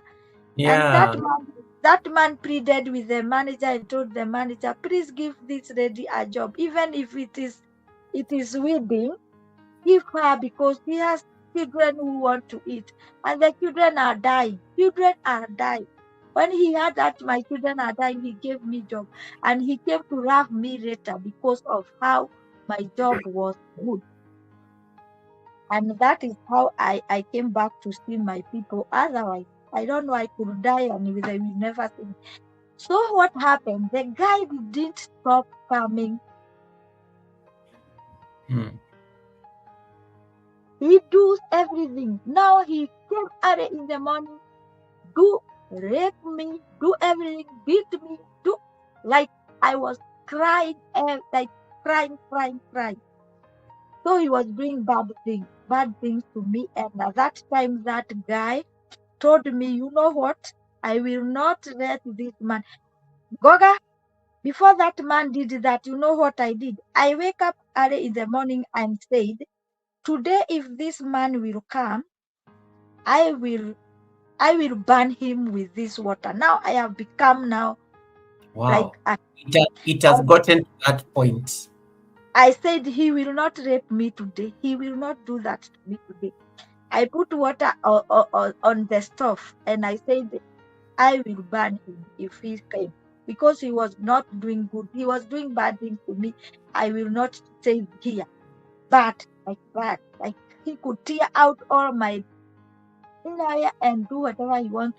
Down, put me down. And I poured water and said, I will put water when I hear him coming, because in the slum you could push the door like this and open. You could not lock the door, because even when you are locking, someone can enter. So that is how he was entering. He was coming, boom. So when I heard boom, I went and picked the water. It was already boiled water with a big sufuria. And I told him, I boiled it with a stove, and I told him, if today you are trying to come near me, I'm going to pour you this water to you. And he stepped back because he knew that I am crying, and I am crying now. I will do it. Either Yeah. you kill me or whatever will happen. And he saw that I am serious, and he ran away. And that time, that is when the man had me crying, saying that. And he came, the neighbor, and asked me what is happening. I told him, it is him. It is him. He has come. It is him, and I am tired. He put pick him like this and Akam Gongesa and beat him up and told him, if you try to come back here, let me tell you, I am the one who will deal with you. This girl is so young. And I know you because you are my tribe. This girl, you are using this girl. And that man told me, you know what? I am taking you now to chief. I am taking you to chief because I will not wait you to be killed before my eyes or to be done what he's doing to you before my eyes. You are the one who will take us where you were living with that man. And you are going to do that. And he took and take me to the chief and told the chief, I want this girl to show us the man who there is a man who want to kill this girl. And this girl is like my daughter. I want her to take us where that man is living. And I was put in a car by chief and I was forced to take them where the man lives. Wow. Where we were living. I took them and there they meet the chief of there and the chief told them, I lived asking this girl where she come from. He said we don't know where she come from. Thank you, Kafka. Let's go and take the man. The man was taken by 2 police. I didn't pay anything, even a shilling. Because even the chief looked at me like this and cried. That chief, Because even the he chief asked had seen you before, yeah. the chief of Dika now, not the other chief, and asked me, how old? When we went to that chief and the chief told the other chief what I was going through there, he asked me, how old are you? I told the chief, he cried. Then he asked me, and why are you? How are you? You know the things you are saying, even my wife cannot be able to. I don't know whether I can be able to start that. Now the chief took the man with the police. They go with them. We came to Zika, and there 2 chiefs sat down and asked this man a lot of questions. And that's why he said, me, I don't want this day. I don't want it. She was just like this, talking like he is now fearing. He had a lot of fear. And those people are the one who saved me from that man. Wow. They saved me from that man because that man from that day, he was warned and told that you need go. He was told not to go there, not to come to live with Zika, but he go somewhere else. No one will ask him and never to come to bother me because he has said I am not his wife. No one know where he come from. They took the ID number, the place where he was born, wherever, they take those things. And they told him, if we want to follow you and know where you come from, we will do that. Yeah. That's To why you stay with understand where us. the government can figure out where you are hiding. Wow. And now the chief asked me before that guy, do you want these children or we give him his children? I told them, no, don't give him my children. Because I Wow. knew he don't even want them. I knew he was just taking advantage of me. I told, no, don't give them, don't give him my children. I will take care of my children. And I was told, okay. They wrote something which I have it even today. They wrote my ID number on the other side. They wrote and they wrote a big letter and stamped and signed by the chiefs, both chiefs, and it was signed by the children office, and I was given, and the copy left in the office, and I was told, now go take care of your children. And they took the children to the hospital because of those things. And that time, now my boy died in the process of treatment. But the girls were saved. The 2 girls were saved. But the boy could not make it. It was worse. So the boy could not make it. And that is how I started now living my single life to God.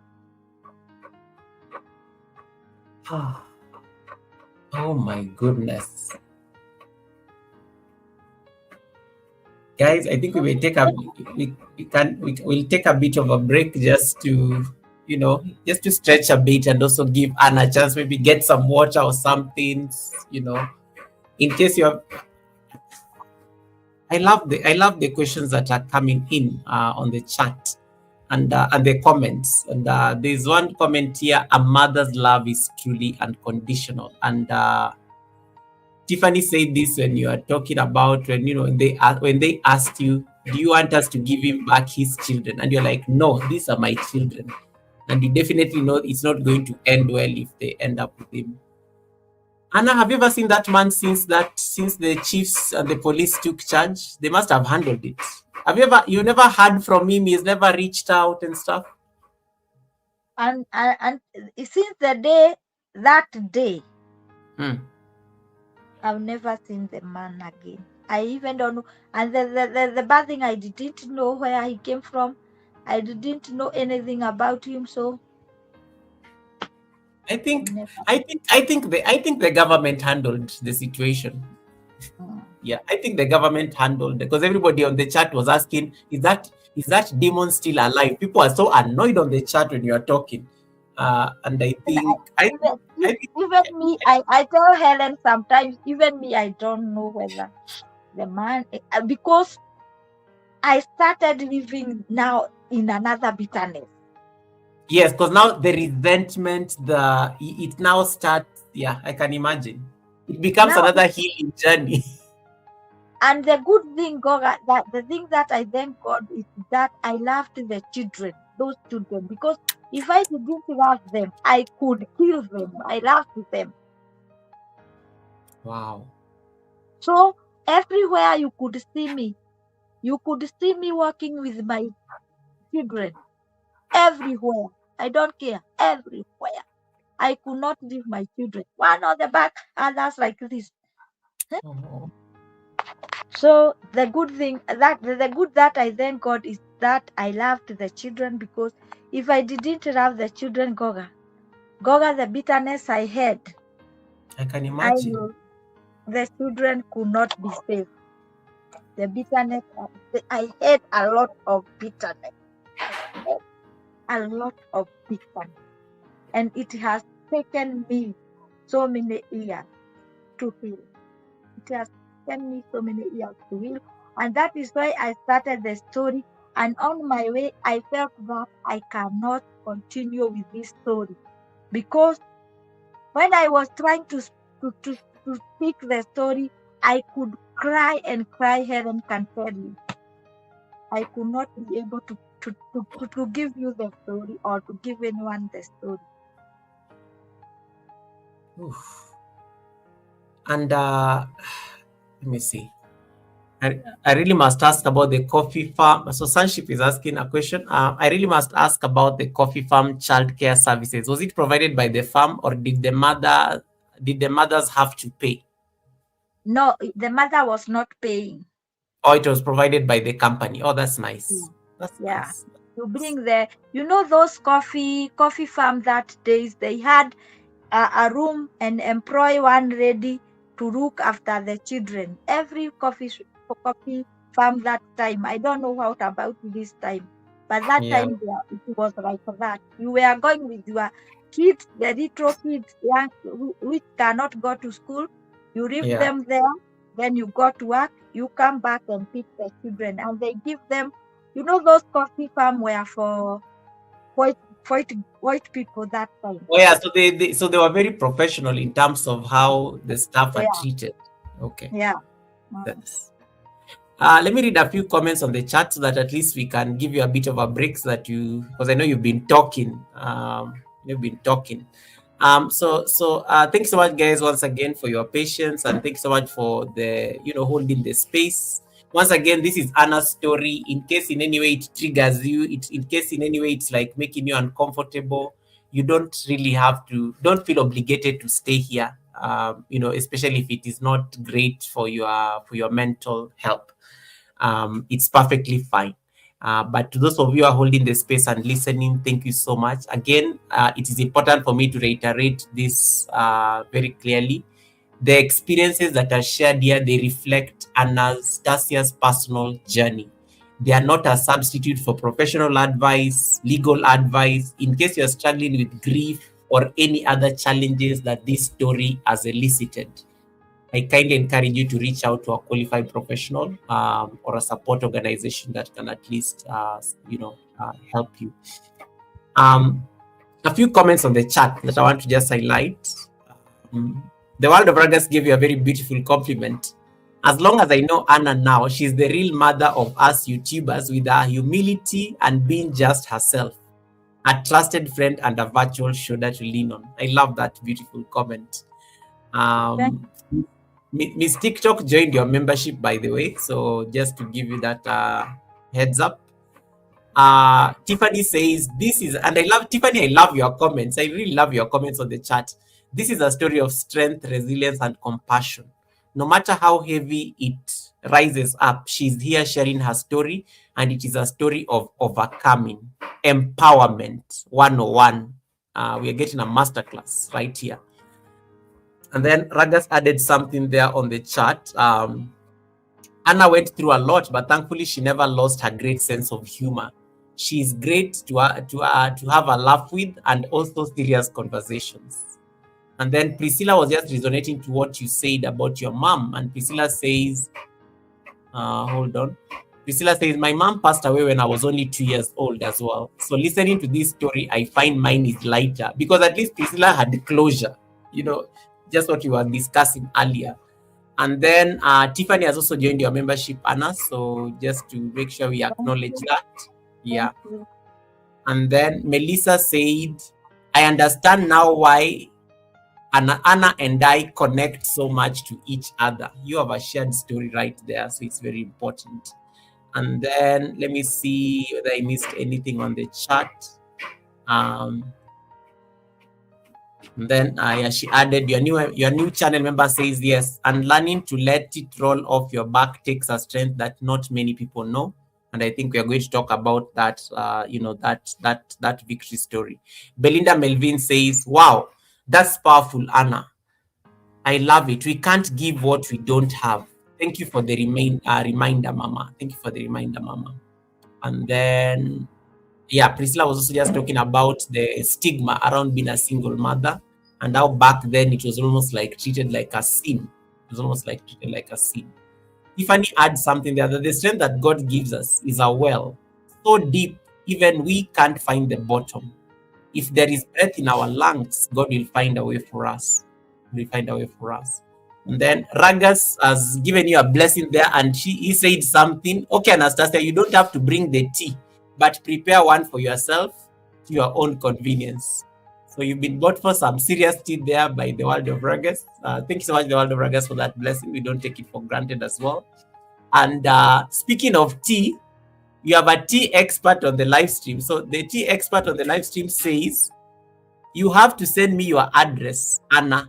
I would love to send you one of my teas. You deserve 1,000 hugs in a cup. That's what my tea is to me. So that's a conversation you need to have with her so that she can organize. We get that tea. Yeah, she's amazing. She has like very good healing products, and I've checked her website. She's amazing. We'll probably bring her to the Sunday service to talk about this one of these days. Natecho gave up at some point, and I think she had to go to the washroom, and just because it was too much to handle. And so is Wanga lady. Wanga lady had to go and cook chapatis. Maria is just like also trying to collect herself, but they are sending you their love. Ned says you did not deserve that. You did not deserve that. You did not deserve that. Anini Kanene says, you just reminded me, Anna, the time I came to Nairobi and how I used to sleep down in a polythene bag. This life, this life, this life, this life, this life. And then Dr. Stella says, you are blessed, Anna. God's favor surrounds you like a great shield.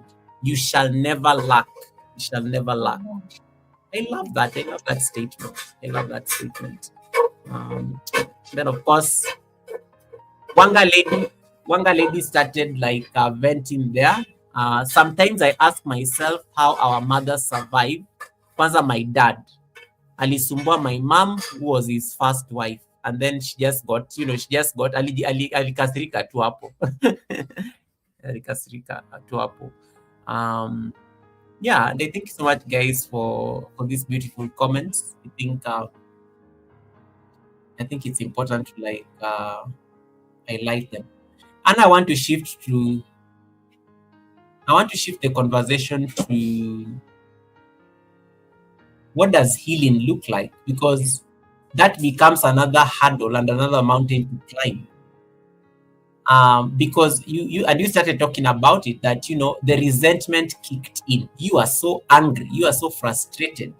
You are, at least you are finally safe. The government did what it needed to do to make sure that you are safe, but you have to pick up the pieces, and sometimes picking up the pieces come at a cost. The government did what it could do, but in the process you lost your son, you lost one of the kids, and that is your first major loss as a mother. How does this happen? How do you process loss after trauma, after abuse? Now you have to deal with the loss of your child. Yes, now the loss of this child was now affected me also very much, because I felt as a mother I have failed to raise this child, but I have tried, because even I was saying I have tried. I was even speaking to myself saying I have tried. I have tried my best, even to work to keep you going, but if you have reached somewhere even to for you, my boy, to die. So I felt that I have failed as a mother, because to me, I promised myself that I will take care of these children. But the children that I wanted to take care of them, I could not give them whatever they needed at such age. Because remember, these children are from this year to this year to this year, so they are all young. They need attention. Like that time, the doctor said that I had to give this boy a glass of milk every day, and I could not afford. Goga, I was buying ugari flour, and cook, and I have to make sure I will not cook all of it, so that tomorrow we will use that remaining flour to cook uji. What do we call uji? The porridge. Porridge. You see, now we are eating ugari with sukuma, and these children need at least even protein. And tomorrow we are going to drink the same flour with in the morning. So it reached somewhere when my boy died. God is good. When my boy died, and also the government of that time, they gave me somewhere to bury my boy at the slum. At the slum, there is some kaburis around Gatito. They gave me. You have to buy the somewhere to bury your person, but I could not afford. So that time, the MCA were called. I don't know. They Counselor. were not counselors. The counselor Counselor. decided to give me somewhere to bury the boy. Even I was passing there with Jennifer the other day and showing Jennifer, this is where your brother, I read your brother. So they gave me somewhere to bury the boy. So we buried the boy. I think we were 4 or 3, because I also didn't have many friends. But remember, I even don't have time to make friends, because it is waking up, washing, because I don't have so many clothes. I have to wash these clothes every day. I can't buy water. I have to go and fetch water somewhere around the Garissa Road, where there was some water coming up there. So I had to go and wash the clothes there and carry some water for us to bathe. I was a very clean lady. My children could bathe even if they don't eat. They will bathe even with water without soap. And I had to wash their clothes every day, because we had maybe three clothes everybody. So you have to wear this and wash the other one. So I could wash the clothes every day. carry the water. Remember, I have waken up, gone to job, and my children, I was leaving them in the house, but they could not go out. They were staying there. They could not go anywhere. Even if they don't have food, they could stay there. They were like that. So I could cook that uji in the morning and leave it there for them to drink. The ugali that we cooked the night, they will eat. And then I got to work. Then I come back, wash clothes, and I wash them, then cook something else. And then what I will cook next may be potato and rice. You see such kind of food. So I think that is what affected them at that time, and the boy could not be able to continue, and he died. And it was not easy also to heal. Now I am healing the pain that I have gone through, and now I have lost a boy, a child. And remember how much I love these children. The good thing I love is these children. Eh? But I thank God because at that time I never thought of doing anything than going to work with my own heart. I never thought doing of anything evil, because slum there is so many things, bad things. But mine was to go to work, come back. And that time I was not going to church. I didn't know where to go to church. And so one day I was passing and I saw a church, and I decided, on Sunday I will come to this church with my children. And that is what I did. We weared the way we weared and went to that church where I fellowship even today. And in that church, we were given love that we have never seen. They provided clothes. Wow. They provided that, like when they saw me, they saw what many people were worried. And I got friends there where I met. The bed was still in the slum, and Bedu and mother was in the church, and mother started providing clothes for my children.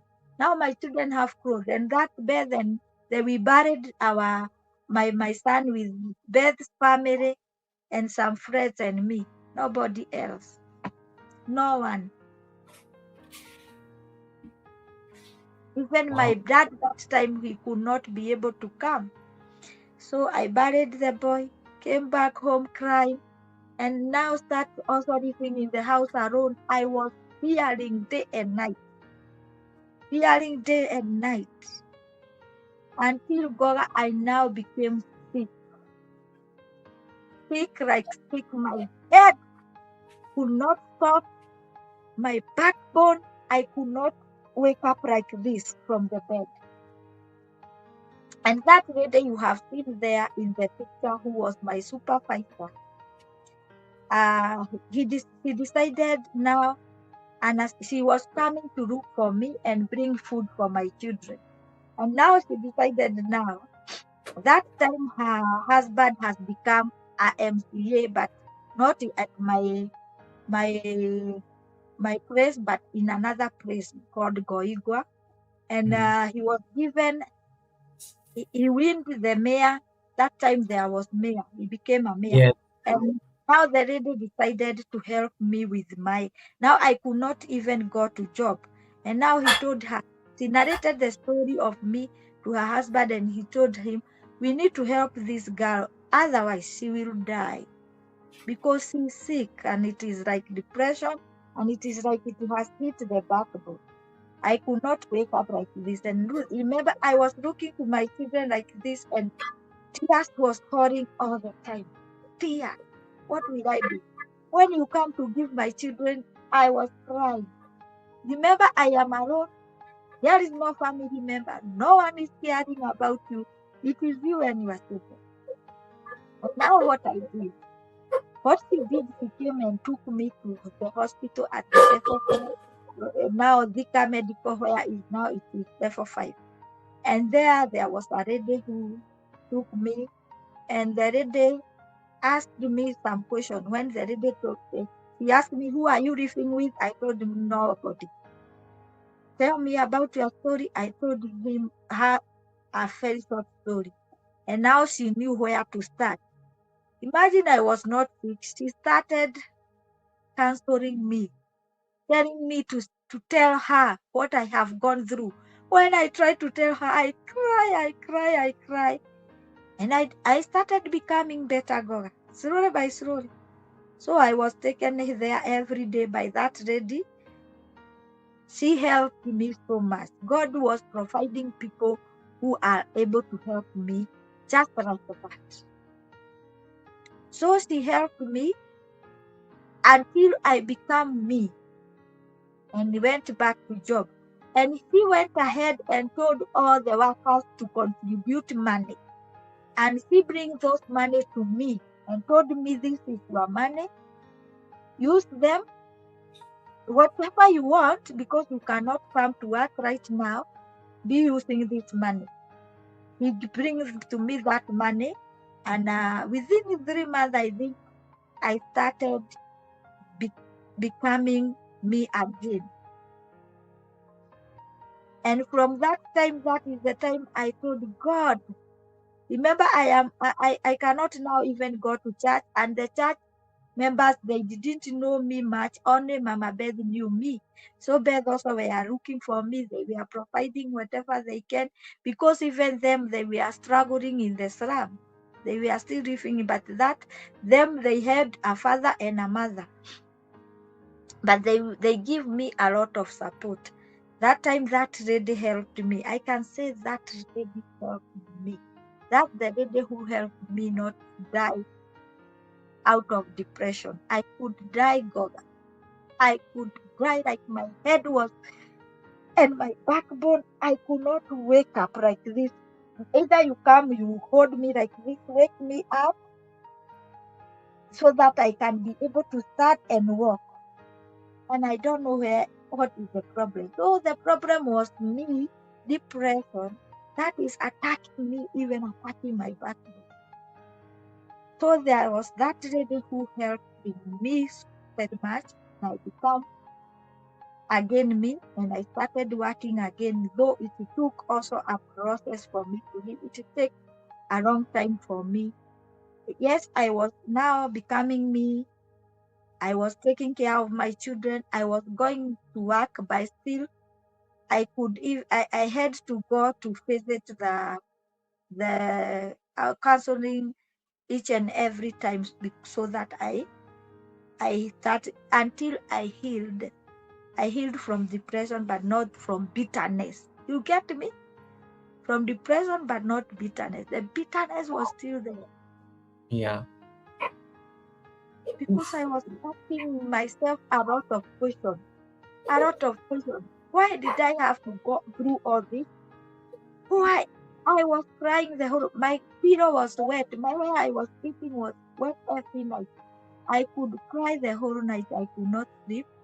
Even the extra time I told people I slept, and I went and told the doctor, what? Imagine I have started sleeping.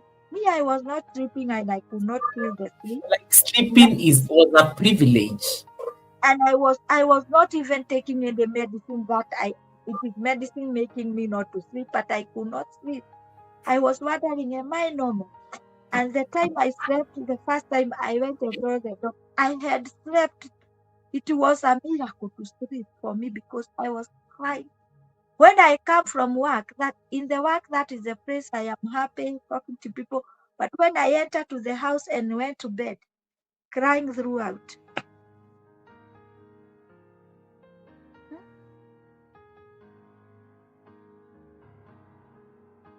Because I was asking myself, what is this now? What have I done to deserve this? I was also looking to my children. Where will I take these children? Will I be able to raise these children? I was crying the whole night. The whole night. And how long will these people help me? How long?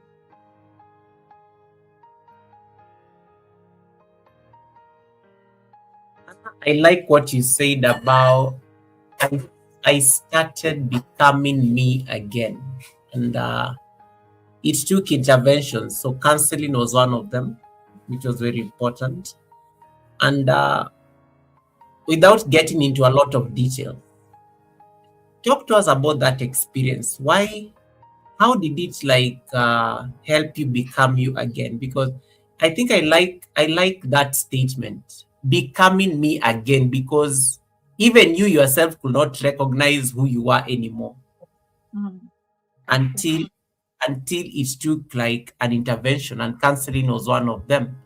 For somebody who has gone through counseling as a way of going, at least getting out of depression itself. How was that experience for you? And in case somebody who is watching right now and maybe they are going through the same phase, what would you recommend, especially based on your experience with that lady? That lady was very friendly, and he could even buy lunch. When I go, he could go and buy something. We eat together. He talks with me. He tells me, now you have to think about your children and yourself. And she could always tell me to narrate the story. I don't know why, but he could always tell me to narrate the story. But I realized on the way that the way I am narrating the story, it's like it is becoming not uh heavier to me. It is becoming lighter day by day, because every day she could tell me, I want to hear the story again. I want to hear what happened to you. What are you going through? What happened? What that man was doing to you?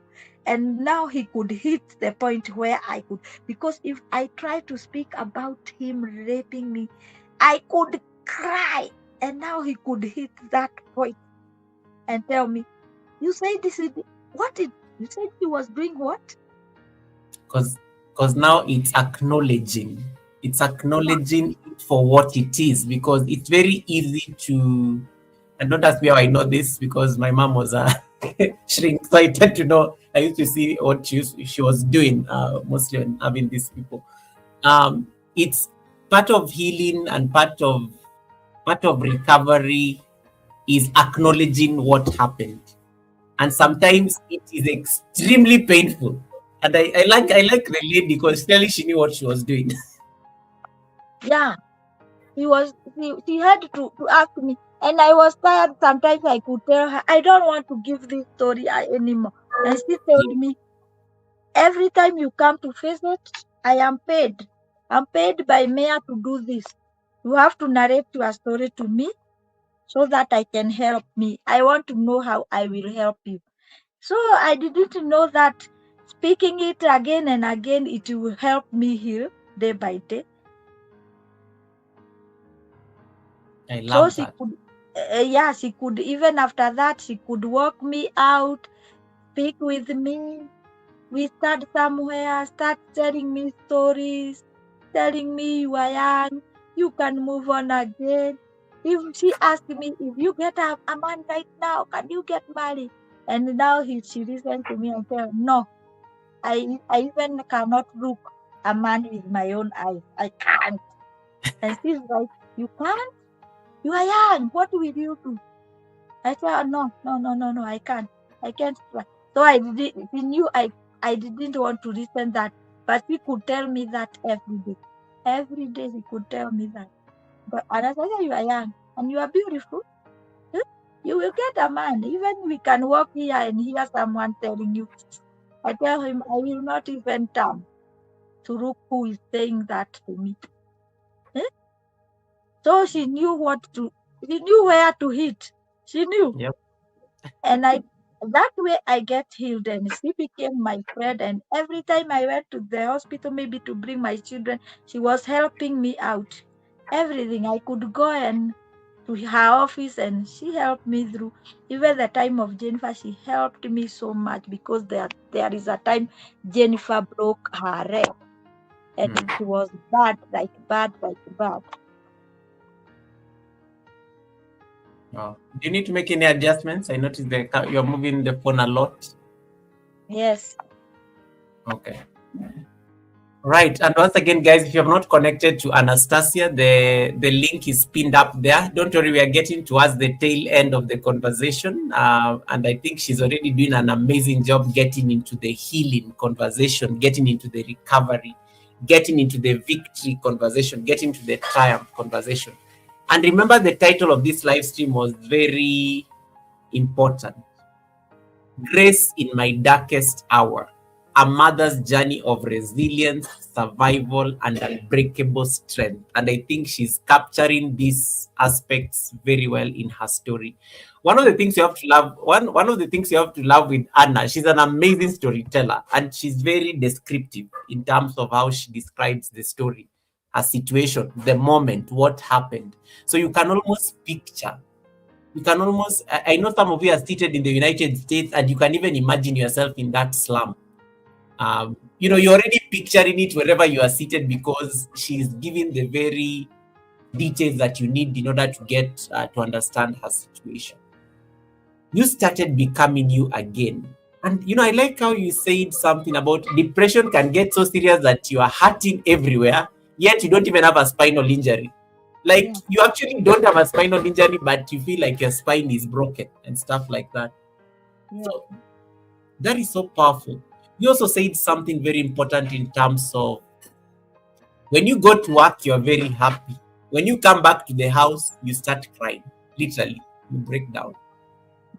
Um, and how did you move? How did you move into a space of healing so that now, because it is very easy to find a happy place, and I always tell people that sometimes one of your biggest realities is when you are like home alone and you have to face yourself. It is very easy to hide to the society what you're going through. It's actually very easy.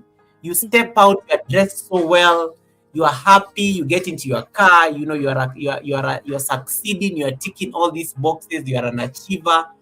But I always say the moment you come back to your house and the world is not watching, you now have to deal with the reality. That is The, it. Yeah. your perfect truth, like this is what I'm dealing with, this is my truth, this is what I show the world, but this is actually what I'm dealing with.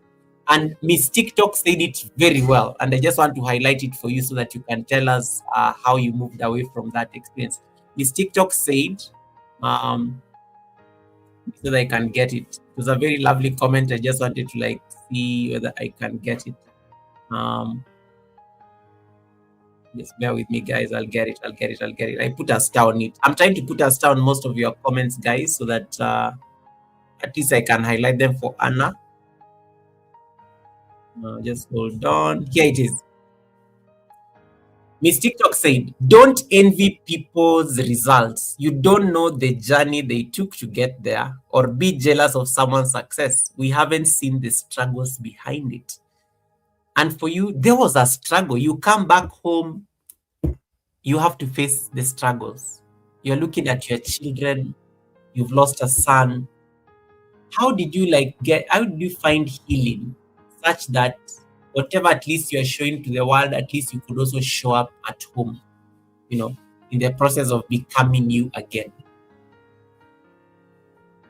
I think my healing came when I started going to church, and I find people with a lot of love.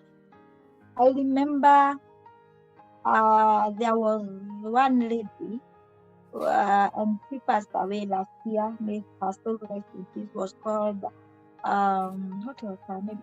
That lady was working at Level 5 as health. I think these people who do the health certificate, how do public health service. Yeah. And that lady was like my age. She was elder than me, but she was a girl. I was looking like a woman that time, a old woman. And it's like she felt something inside her when she saw me with these children. Remember, they are thinking that it is my mother who is giving me these children, but children are mine. And when she had that children are mine, she decided to be providing. And she gave me a lot of love. Like she took me like her sister, and she was inviting me to her house time to time to speak with me. And I think those friends from church, they played a great role to make me heal. I was healed, but I came to realize later the bitterness was still there. I came to realize when I started this channel that the bitterness was still there. Yes, I was healed, but the bitterness was not gone. And that is what I want to say. The time I started this journey of YouTube, I think that is when I realized I'm still bitter, and I started working on myself mm, until I prayed and told God I don't want to be bitter again, because I knew that if I still continue to be bitter, I will never move on. I will never think of anything. Now my children are grown up. I'm still bitter with something. What am I bitter with? Eh? And that time I was working with Ikna Helen, and they became my family. They became my friend. Like Gladys, Helen, and Beth were my friend, and they were helping me to work and do business at the same time, so that to raise my children, because the other child was in secondary school that time we were working, and Jennifer was at the station. And remember, God, I'm still in the slum. And I want to come to what happened for me to move on to this place where I am living right now. To mm, think of coming from slum, because I am here for now. This is the fourth year. I came here when Jennifer joined Form 1. She's now in Form 4. So this is the fourth year. Because I took her to Form 1 first term, and I started looking where to vacate. So when I was going to take her for the first term vacation, we came here. I was already vacated, because what happened, Goga, I saw what happened to me coming to happen to Jennifer. You know, when you hear that something can happen to you as a parent and it come back to your child again. And remember, I want to protect my girls. I don't want them to go through what I have gone through. And when Jennifer did her Form 4, class 8, remember mm, we are in the slum. The slum was now worse, very, very bad. And the boys were behaving very bad. Because there are so many boys who are just eyebrowers and drugs and something like that. A girl who she was going to school with, but she was bigger, older than her, mm, with like 5 years. I think she was she went to school very late, so she was a clever girl. Came at December and told January, and when the exam came out after some weeks, he came to Jennifer and told Jennifer, because Jennifer was getting the position 1 in the school. He yeah, came and told Jennifer, the letter for school has come and your letter is there. Come, I take you, you pick your letter. And yeah, Jennifer was happy. She put on her clothes and went to take the letter. And the girl told Jennifer, before we go to school, the school is between the slum. There is no another school in Thika who is around in the slum. It is between the slum, the school itself. Jennifer followed the girl. They went to school because she trusted the girl, and the girl told her, "Let us pass here. I want to take my sweater I left here."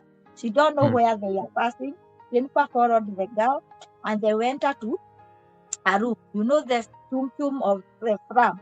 They enter, and they went out a room, and there was no one. And the girl started looking on the bed, saying, "Ay, where did I keep that full of my sweater of mine?" And all of a sudden, a man, a boy, a bigger boy, who entered in. And when the boy entered, the girl walked out, and the door was locked. And the boy started to, like, he want to rape Jennifer. And Jennifer screamed and said, "Leave me, niache." And They thought that there is no one around, Mm. but there was one lady who was inside her house, but no one knew. The lady had the scream, and he had that is a scream of a girl. And she walked out from her house and knocked the house of the boy, and so the house is the boy's house, and asked him, "What are you doing to that girl?" And the boy all of a sudden, and that time the lady said that the boy was hooked, and the Jennifer that time she pushed the door and moved out. If you see Jennifer today, he has a very big scar on her leg because the mabati, Oh because yeah, the it house gave her a cut. Yeah. it cut her, and Jennifer was like confused where to go. She ran from there, and the lady followed her because she didn't know what has happened to this girl. She didn't have to. She didn't have a. She ran direct. The police station is near. She ran there to the police station and she sat down on the floor. And the police was like, "What is wrong? Who is running after you, girl?" She was not speaking. And the lady was running after her. And remember, I'm not there. I am at work. That time, I think we were working with Stoita. I don't know whether we were working with Stoita that time. Mm. I ran after her. The lady ran after her, and she was not speaking. And the lady narrated the story, what has happened. And they left Jennifer first there and followed the lady to take police to be taken to where this girl has come from.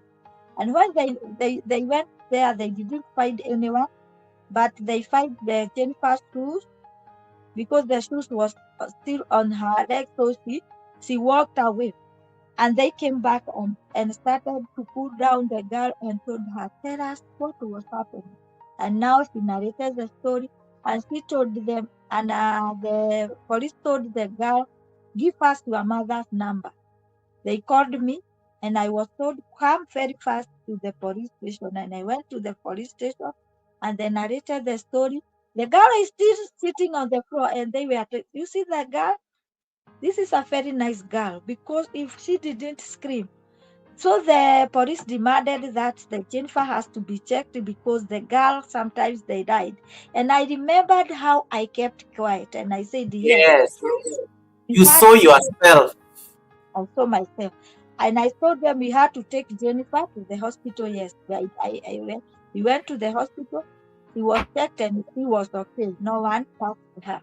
But she had a injury on her leg, so she was treated the injury. And we came back home, and the child was like she cannot walk even out of the house. Yeah, trauma. Remember, Yeah. remember she had done her class 8. And I thought of myself what happened to me. And I started asking myself, will this child go to school and still continue staying in this situation? I had to think about it because the money I am earning, I cannot rent a house. Mm. And now I have to think, what will I do? The life that the money I'm earning, I only can stay in the slum, nothing else, nowhere else. And Jennifer was saying, "Mommy, let us come out from this place." And she was like, she's now fearing she cannot go even out. I was crying, Goga, even asking God, what will I do? And that time I decided, I said, "Oh, I take this girl to a boarding school so that she can be safe." And that is what I did. I went for bursary, then whatever little I had, I took her to a boarding school waiting for the bursary to come out. And I said that she will be coming at vacation. But I thought the vacation will be like 1 month, there is time, there is 2 months. How will this child be? And the police continue telling me, "You need to take this child after this. This is a good child. You Mm. have a very good child, but if you continue to live with her here, you don't know her enemy. Because if it is a girl who took her there." Now remember, we have an OB, and the mother of the boy ran away. Make sure the boy ran away. So the boy could not be traced. But the the the, the police say they'll be tracing the boy, but as long as the child is safe, the girl is safe. I had to make sure I take out the girl from the slum because they continue telling me you have a very good girl. You need to take this girl, and I started having now stress. And that is when I came here. This is far away from Thika town, but it is a safe place and it is cheap. It is cheap because when you go far from town, the cheaper it is, the It's houses good. are. So that is how we came here. And I was still working at that hospital. And that time, after coming here, God, it took me, I think it took me only 2 months, and the job was gone. Oh, Now the job has gone. The child has joined Form 1. We have we have vacated from Ram to Via, and now I don't have a job. I knew now I had to go back to Ram. What will I do? But I had to think very fast. I think, what can I do with the little money I have? That is where the chop started. That is when they started. I looked for a job somewhere where I was doing the farming, and that job was not a permanent. It's just a sometimes job. And I was he was doing a rabbit farming. I was taking care of rabbits, but it was not going far, and I started farming there. And I created a roof. I asked the owner of the farm because he's one of my family member. He's a cousin of mine. So whether I can plant something at the rooftop of the rabbit cage. And mm, he said, if you are capable of doing that, do it. And there was a red swell hook somewhere outside there. I took the gunias and did the rabbit borea, and he didn't know where to put the manure of the rabbit. So I used it, and he knew that what you are doing, you are making me not to be stressed by the manure. So I mixed the manure with the red soil and planted vegetable, and vegetable came out very well. And that is when I started thinking, now this job is not permanent. Can I start selling these vegetables? I created the rooftop garden, and I gave him the one part. I was using the other part. So they were using one part for their own use. And now I started selling outside here the vegetable. After I came out there, I was selling vegetable outside. This store I am using was a saloon that the side. And vegetables started, I saw, hey, people are eating vegetables. I started chopping outside, but it was when the rain comes, I could not chop. And that is when I started, this house was now the saloon is vacated, nini. How do we say? Vacated, the house. yes, Divided, yes. yeah. If the house was now, it needed someone else to vacate, and I told the owner, give me the house, I'll be paying it because it is not paid so much money. And Mm, that is how I entered this store.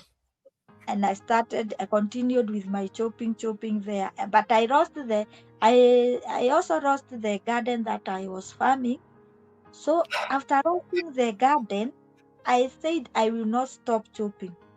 I will be going to market, buy the vegetables, and sell at a retail. That is what I do right now. I don't have somewhere to farm right now, but I go to the market, buy the vegetable at a wholesale price, then sell in a retail price. Whatever I get there, it helps my life to keep moving. That is how we packaged here because I didn't want my girl to go through what I went through. I didn't want someone to just spoil her life because her life was about to be stopped now. What what could happen if that boy managed to do whatever he wanted to do to her? Hmm? And I like what you say. You saw yourself in her based on what you had gone through, Yeah, and and I like how you say it was not going to happen to your daughter. So if that is what needed to be done, you needed to move to a different location. yeah, However costly it was going to be, you had to make the decision, and it was done. And yeah. That is how I came out from the slum. Now I am now here. This is my fourth year because Jennifer is joining her form four. She has already joined her form four. But I so she's a thank God because of candidate. how I acted so fast, because so many children in the slum are becoming pregnant not because they wanted, because of what they somebody did to them. True. Eh? And then it, So it ends up becoming like like an identity of your entire life. yeah, Um, there's I a don't question want. that, yeah, I didn't want that to repeat itself, it has and to. that it has to be to stop from me. It happened to me, but it has to stop. It cannot happen to anyone else Love related that. to me. And Ifeanyi says, congratulations for that, Anastasia. Blessed. You are blessed indeed. Now, today I finally understand your name. Anastasia Blessed. The faith, the church came in handy when you needed it, and it offered for you a community. I understand now why your faith is very important, and that it's always something that grounds you. There's a Yeah. question that Sanship asked you on the chat, and then I'm going to highlight something that people are discussing about healing. Um, so Sanship was asking you a question here. Let me see, like I think I put us down it. It's here. If there if there is something you could tell the 20-year-old Anastasia today, actually, wait, I don't even want you to tell the 20-year-old. I want you to tell the 18-year-old who left with a strange man that she did not know. If there is something you could tell that 18-year-old or the 20-year-old Anastasia, based on your life experience, based on your healing journey, what will that be? Me, I always tell girls, if you look at me, girls, ladies are close to me because I tell them the truth. Take care of yourself. Take care of yourself. And if something happened, like whatever happened to me, speak out. Speak out. Don't be silent. Speak out. Maybe there is something someone can do and help you. Don't keep Mm, quiet, because accidentally something can happen. Don't keep quiet, because it can cost your whole life. You see, mm, it can cost you your whole life. So speak out, and especially take care of yourself. And single mothers, me personally, I decided to raise my children until they become like now how Jennifer is now. That because I feared something to happen to them. And if you are a mother, be friend to those. If you see, like me, if I see a girl who seems like she's lonely, I go to those girls and speak to them. I I love that. really, I want to know what is going on your mind, what is happening to you, and they really tell me. By the way, even in that slum, I have helped many, many girls, and they love me, and they always came to visit me. I have helped a lot of, even there is one girl I helped. Mm, She was at JKUAT University, and she got pregnant at her fourth year. And said that the mother has paid the school fees already, but when she knew that the girl is pregnant, she may be even watching me here tonight. She's a friend of mine, and she always came to visit me. She came to me. She decided to tell me she's pregnant, even without telling her mother. And mm, the boy who got her pregnant, they told her he don't care whether she's pregnant or not to tell her. And she was going to school, coming back home. And she knew that her mother will either kill her or knowing that she has struggled and her father could kill her. She told Mm, me and she requested me, please help me what to do. And I devised her. I told her, we need to tell your mother. We need to tell your mother.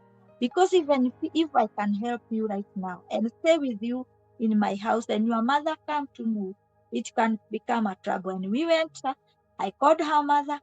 I talked to the mother without the girl. And I told the mother my story. And I told the mother, if there was a mother who could help me that time, I could continue with my education. But because mm, I didn't have a mother, I didn't continue with my education.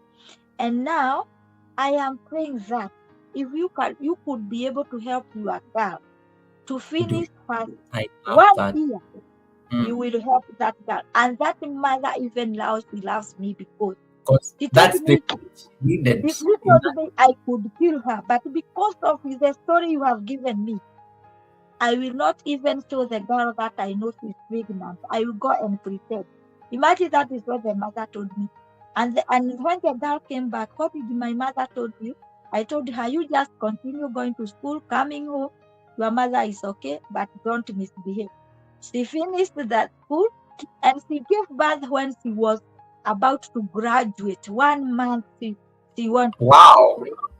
I stayed with her to my house. I carried the baby and I don't have anything to give her. And I took her to JQuat to graduate with her baby. I told her, go to school, I will come with the baby. I followed her to JQuat, she graduated. And right now when she come here, she called me a mama. And her mother, she did it, even her mother said, your girl, she called her my girl because I mentored her because I know what happened to me. And she Mm, was able to graduate IT and she's working right now, I think, with biogas.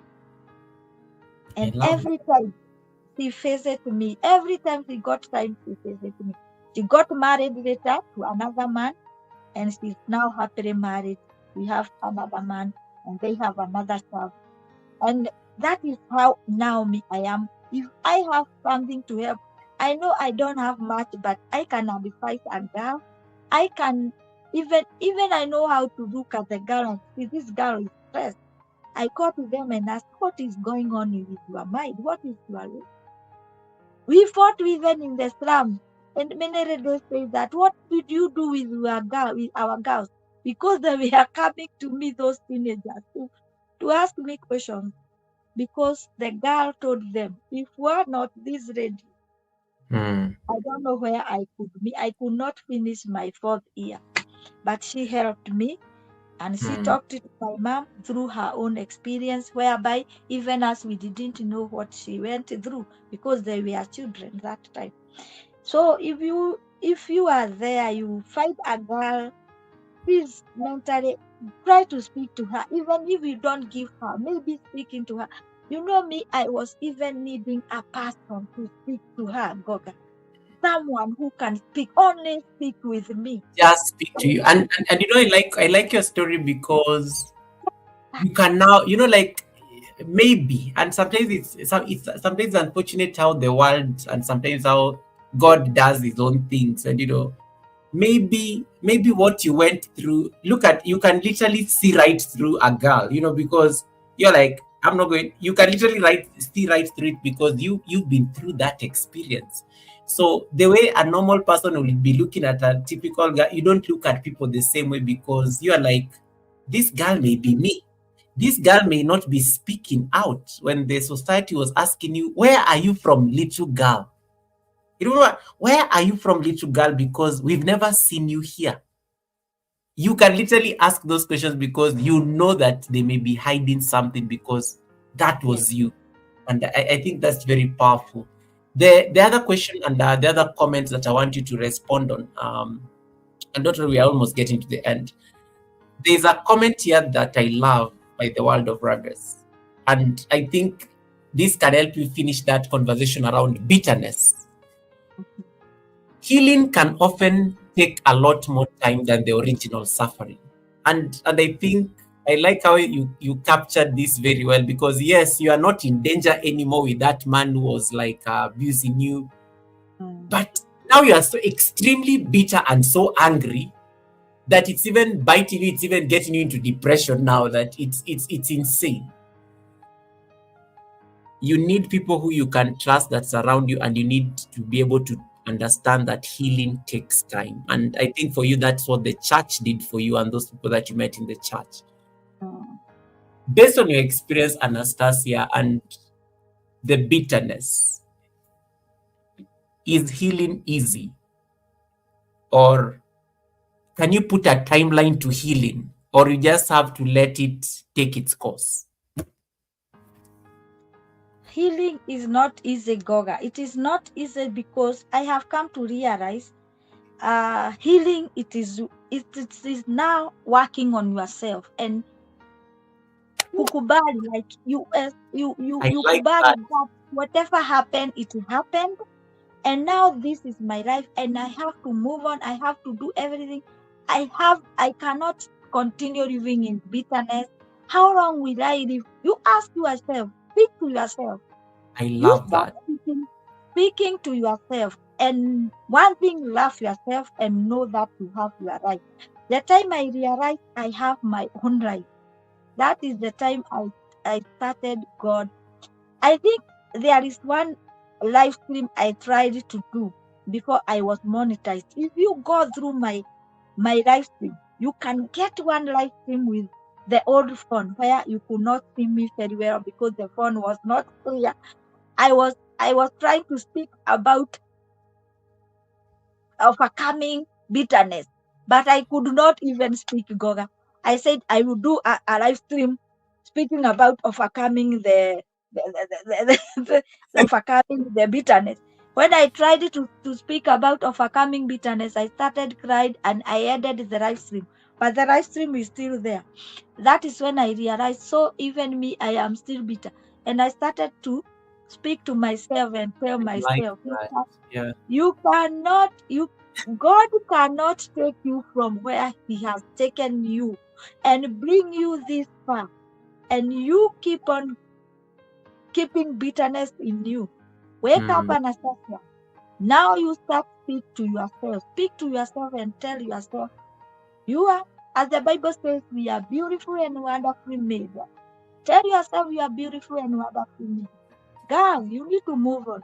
Girl, you need to forget about whatever yeah. happened to you. And that is why, Goga, if you have realized, I have been in this live stream, but I am not crying. You know You why? at some point, I feared that you'll break down, but you did not. Even on your birthday, you did not. When it, because at some point on your birthday, we were so quiet because we did not even know what to say. Even the chat went dead, and we are all there. You did not. Because it is because I have healed. When you get healed, you realize yourself, because you will be able to give people your story and it will not hit you the way it was hitting you those days. Because me, I could not say two words I without love. crying. I could not say two words without crying. I'm I'm so grateful, Goga, for when you see me live streaming, that thing comes out of my heart. When you see me supporting people who have ever supported me, if Mm, you have ever supported me, Goga, and you, even if you don't support me right now, I always support with love. You know why? YouTube has become a healing process of my life. I love that. So when I started meeting people, different people with a lot of love, we speak, we talk about their life. I talk about my life sometimes, even if I don't talk about it, uh, like whole of it, but I speak this one today, this one today. Of it, That is yeah. when I started healing. Then when I saw that people who I don't know, people who are far away from me, people can give me love. People Mm, can become like a family to me. You know what? I know it may not mean something to some of you, but to me, it it's means a lot. When we speak like be okay, come here. We speak like Marisha, like Ragas, Teropro, Helen, you. And we come and speak those and and jokes. and you know it's amazing because these people are in different parts of the world and you're having a conversation like With people of different age. Maria, we even start start speaking different things. We even fight. We even do those kind of things. Those are things which I didn't do in my youth.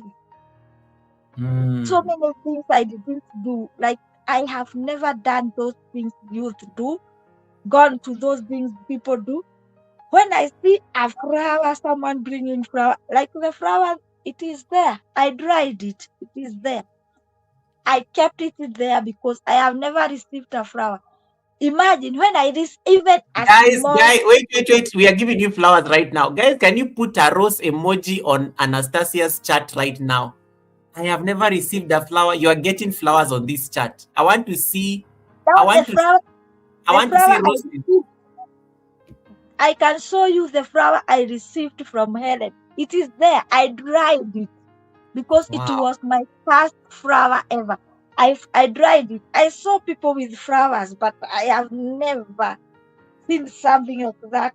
I have never celebrating birthday and you guys will come and celebrate. I have never celebrated something.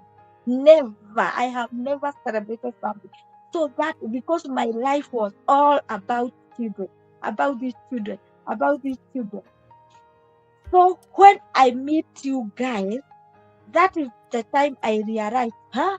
So there is people who can love me, make me like their family, come and support me. So I am someone, you see?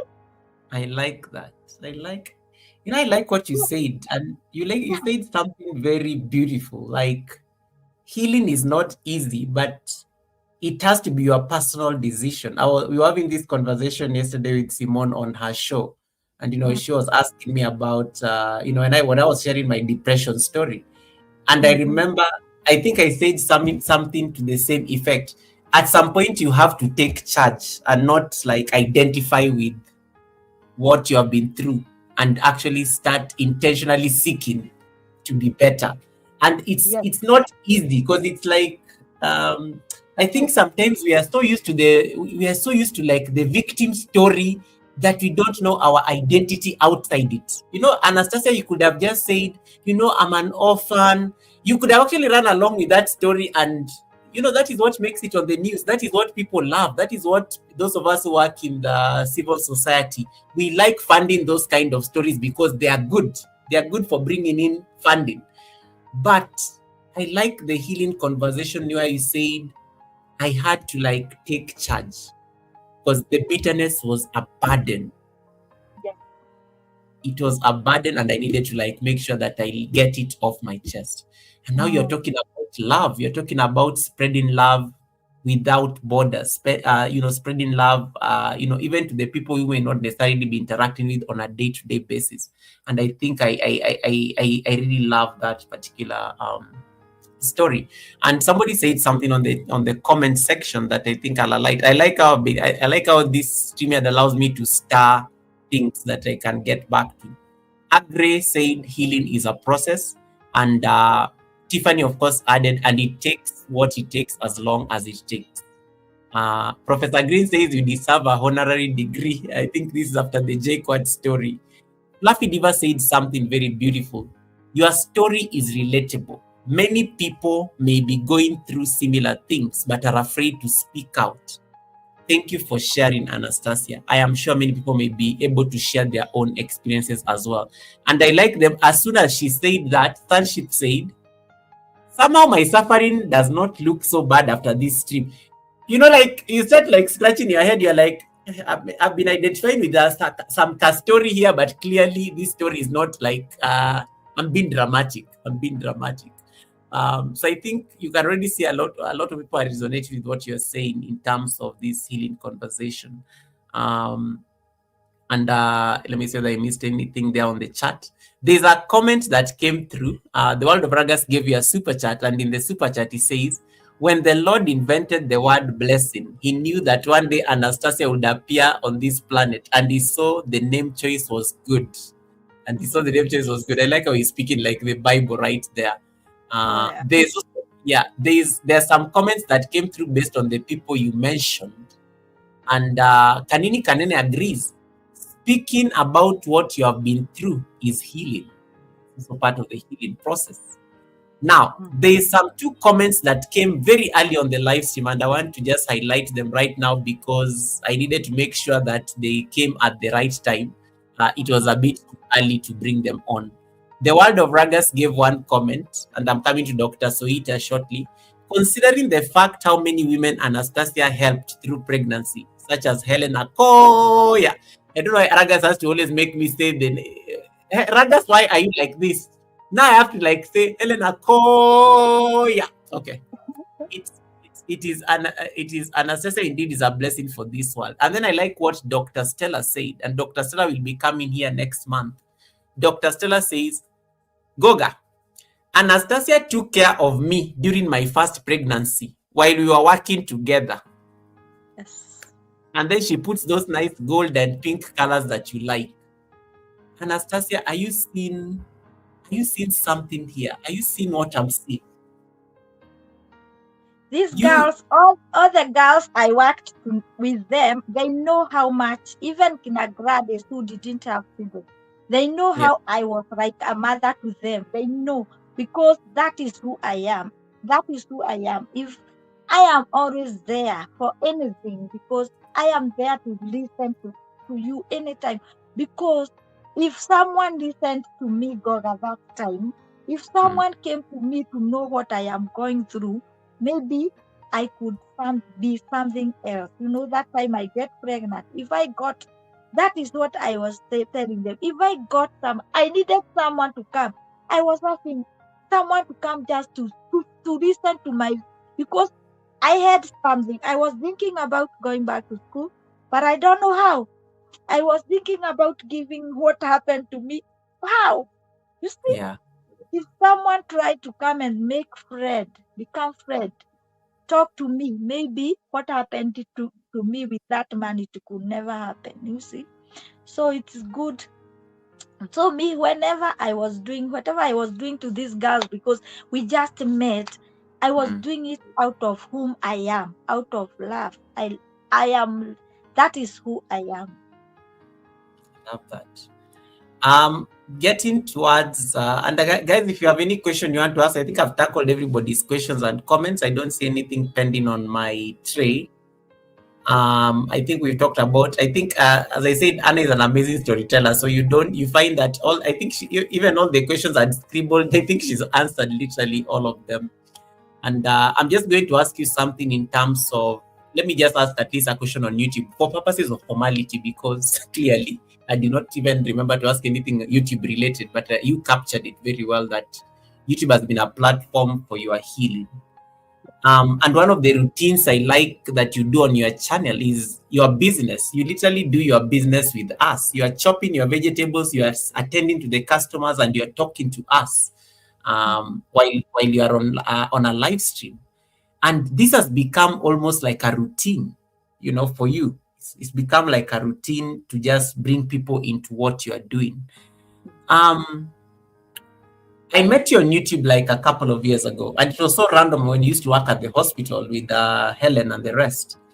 And by then, you are not even, you are not so big on YouTube, because I think you only had like, I think you barely had 100 subscribers back in the day.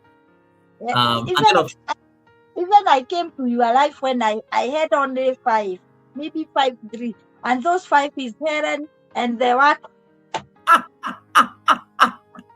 Because it was Helen and Gladys who opened the YouTube channel, and when Helen opened and subscribed with it, then we started doing the life story, because I was giving them my life. I was trying to mentor them, giving them my story, kidogo, but they told me, this story you have to give people and encourage people out there. And now we have a YouTube channel. We will be taking you and we will be uploading. They were the one who were uploading the story, not me. I even didn't know how. to approach. And that time, that is when Helen was like, Goga is live, Goga is live. Then we go to Goga. We don't know who is this Goga. I was I like, remember sorry. when you asking me, can I bring you porridge? And I'm like, what do you mean you want to bring me porridge? Yeah. I tell Goga, come I give you porridge. Yeah, like so Helen, every time you are on, he could come. Anastasia, Goga is live, Goga. We come there. And I don't know what I'm doing. I didn't know even what am I going to do with this YouTube. What does YouTube Yeah, mean? actually, I think you just used to do it because of them. Because you guys used to be, I remember I knew even Helen, Gladys, you guys were in the same hospital. Uh, And at some point, you come in onto Helen's live stream and you are talking. And even when I go to Helen's live stream, because I think Helen was looking for WH that time, so she was trying to sneak uh, in some watch hours. And it was so beautiful. And then, of course, you disappear there for a bit. But I did not mm. know that this is the kind of story you are carrying. Yeah, And I didn't have even a phone. I didn't. A and phone you know, to do live stream or to do videos. I was using the phone. And so when the phone was stolen, I'm nowhere to no one to help. David Ant is like saying, and David even, David is serious. David even sent me a private message because he has my personal contact. And he was like so scared of asking the Okra. He's like, Goga, please don't ask the Okra question today because I cannot dare ask the Okra question. This story is too heavy. But because you are in the chop business, do you normally sell Okra as part of your products? No, I'm not selling okra because okra, the market I got there is they don't sell okra. Maybe you get the okra from the big market there. So I don't sell okra, but I buy okra. So David, if you want okra, you can eat from my house. Oh, so people eat okra in your house. Yeah, I do okra. Okay, David, you can support, but you can Anastasia has a buy me a coffee page in case you want her to start stocking okra in her shop.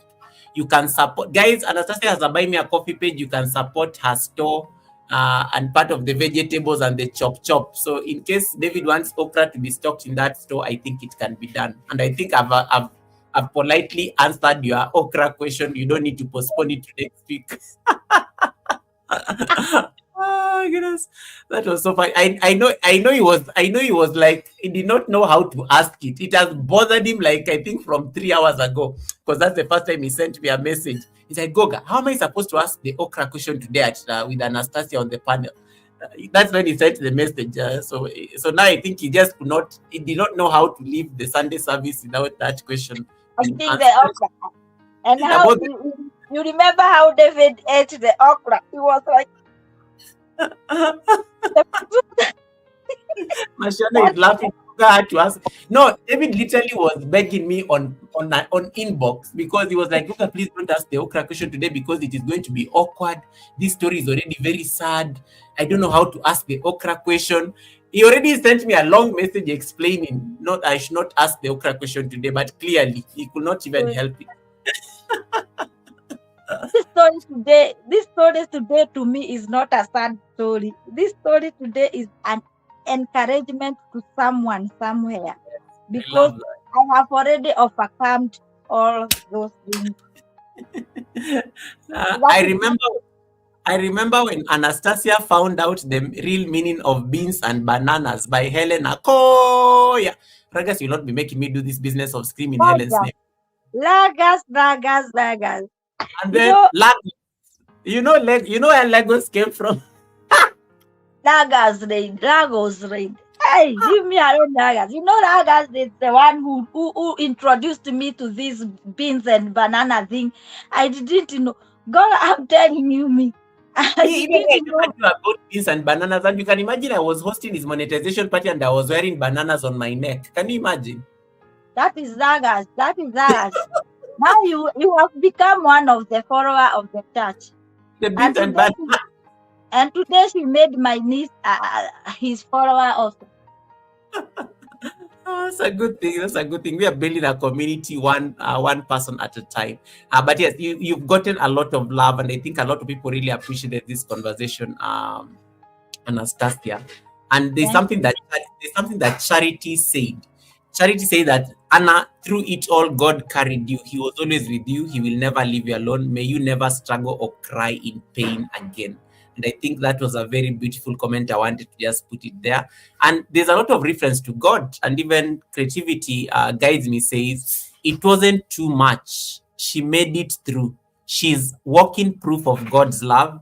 He carried her the moment she wanted to give up. Now she's inspiring us, proving we all can make it through, proving we all can make it through. And Dr. Stella also agreed with the same, that she's a living proof of God's love and God's grace and God's blessing as well. And then Novelty Queens, who is going to be interviewing Red's Room later on today, Novelty says, Anastasia, you're a very strong lady. You're a very strong lady. Pauline Kanene says, look at you now, Anastasia. God has loved you. You are beautiful and loving person, that we are loving you back again and again, again and again, again and again. And there was a comment also by Major from Zambia. Let me see that I can pull it up. There's some very nice comments that came through here that I think I was like, this was, I'm not going to ignore because they're important.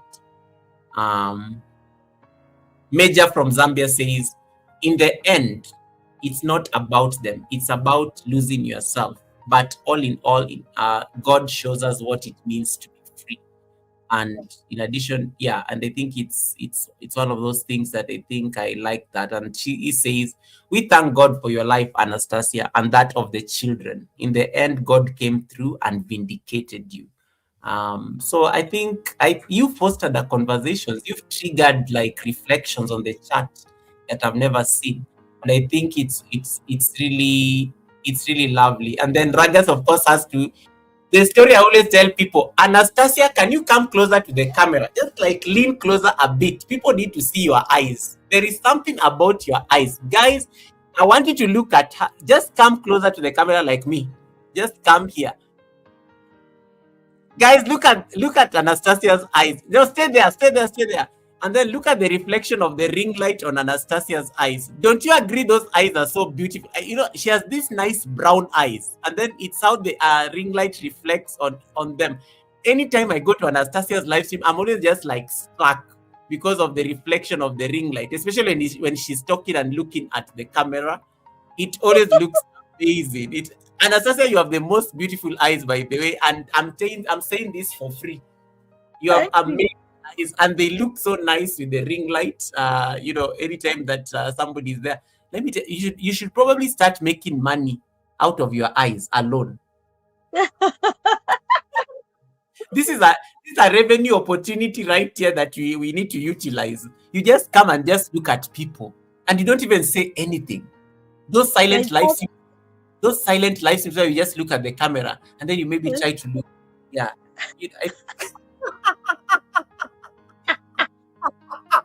It's an idea. It's an idea. This is YouTube. Everything is content. Even the eyes, we can be selling the eyes. And then you see, even Novelty agrees. I've been noticing her eyes since the beginning of the stream. That is what Novelty has been looking at. You can imagine. It is one thing you can never ignore anytime. Yeah. They look very good. They look very good. I like those eyes. Those eyes are, they are amazing. They can be a money maker, by the way. And even the men agree. Even the men agree. When it comes to your journey on YouTube, where do you see the channel? Because I like what you said about, for you, YouTube has been a place of healing, and you like how you are meeting different people and across the world, and it's become like as an outlet for you. What is the plan on the channel? As much as you're sharing your chopping thing and you're telling, I think now is when you are really telling the story more. I think I see a lot of collaborations around healing. I see you having these amazing women that you can be having on a panel and collaborating. Um, what is the plan when it comes to your channel, and what do you see as the grand plan on Anastasia Blessed as a content creator? My plan is just to be in YouTube and encourage people. If I get someone who is wrong, I encourage them, I give them hope, because as I said earlier, there are people outside there, they only need someone to speak to them. Just mm, give me your time. I want just your time. That is all. And that is what I really need. And that is why you see me visiting so many people, because I know time, giving someone time is something important. And to me, I want to continue giving people this story time to time in my channel. If you come to my channel, you ask a question, I will answer. And now then doing my usual job, and whatever way God will bless me, mm, I continue updating. But my main point here is to encourage someone out there, not only ladies, even men. Because if when you look at my first introduction, I said I hope that my my story will encourage a father, a, a, a man, a woman, a father, a mother outside there who is mm, thinking that community has rejected you, and life has become tough on your side, and everyone is not even thinking about you. My story is to encourage you that God still loves you, and you have your life to live, and you have chance to change your life once again. I love that. Her smile says a lot from Professor Green Academy. Her smile says a lot. I think it was, is it like, there's a very beautiful comment by Strong Mindset. Uh, your, your eyes, Strong Mindset says, those eyes will turn men to stone. Strong, strong, strong. Very, very I, interesting, guys. And I, if you have not yet I, connected to Anastasia and you are making these jokes, can you go type those jokes on her chat? Get out of my yeah, life. Get out strong of my is life right now. Go and connect to her, and then she will raid you back here anyway. So please make sure you are connected to her. And answer, you're saying something. strong has connected to me. He's one of my. No, no, I'm talking to some others on my chat. I can see them here. They're busy cracking Oh, jokes. I'm telling them to come to your channel so they can get out of my channel. They go and type those things. Strong has typed on your chat, by the way. oh, So yeah. Now I was talking to the other people here who have forgotten to connect to you, so that we make sure that they are part of this. Uh, thank you. all right, all right, all right, all right. My final question before we let you do a sign off, and then we can release you. Mhm. My final question is going to be very reflective in a sense, and my final question is just for you to take your time and answer it to the best of what you want to say. The final question is, Anastasia.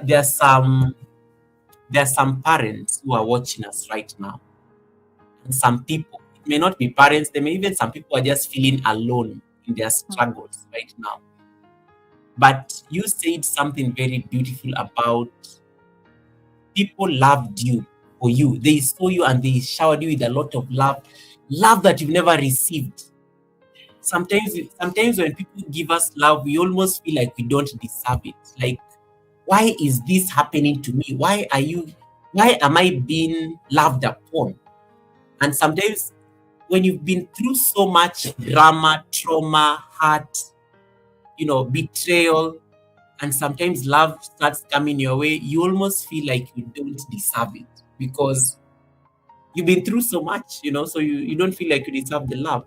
But in case somebody is listening to you right now, what is that one message you'd want to leave to that parent, that single mother, that single father, or people just feel alone in their struggles as human beings? Let me just leave it at that. Thank you. One thing I would like to tell someone who feel alone, because that is what I have felt for so many years. You need first to know that you are not alone. You are not alone. There are people you may not know. There are people outside there who just feel like they can, support you with love, anything like love. talk to you, do what, and what I think very important in this life when you feel you are alone, just find a friend that you can trust and you can call a friend, and that friend you'll be sharing with him or her, and through that I think it can show you that there's someone who loves. There are some people who love, and there are some people who are ready to support you mentally, emotionally, and in those kind of things. Because even me, a time came, all those I have lived a long. I would not like anyone to live the life I have lived, feeling lonely, feeling rejected, feeling like there is no one can love me. I would never love to see anyone in that kind of life, and I would advise you, just, even if it is come, even if you feel like I want, just come to this social media, put a live stream, speak to us, speak to people. Don't listen to those who are positive, but listen to those who are encouraging you. Those who are not encouraging you, leave them alone. Because even your own family, sometimes they reject you. That does not mean that your life will not move on. It will move on. One thing, you will love yourself and know that this is my life and that is their life. So I have to live my life as a strong woman, as a strong man, and I don't want to feel lonely anymore. Come out, speak with people. Don't think of going to do those bad things that to make yourself feel like you are not alone, to make yourself feel like you are happy, but you are not happy. But because tomorrow those things will will go, and you will still feel lonely, so you will also go back to those things. But if you find friends who are good friends, especially be a prayer person, read the word of God, it will guide you. And most of all, be a prayerful person. When you become a prayerful person, it have taught me a lot. God provide a good environment. You can pray and God provide a good environment.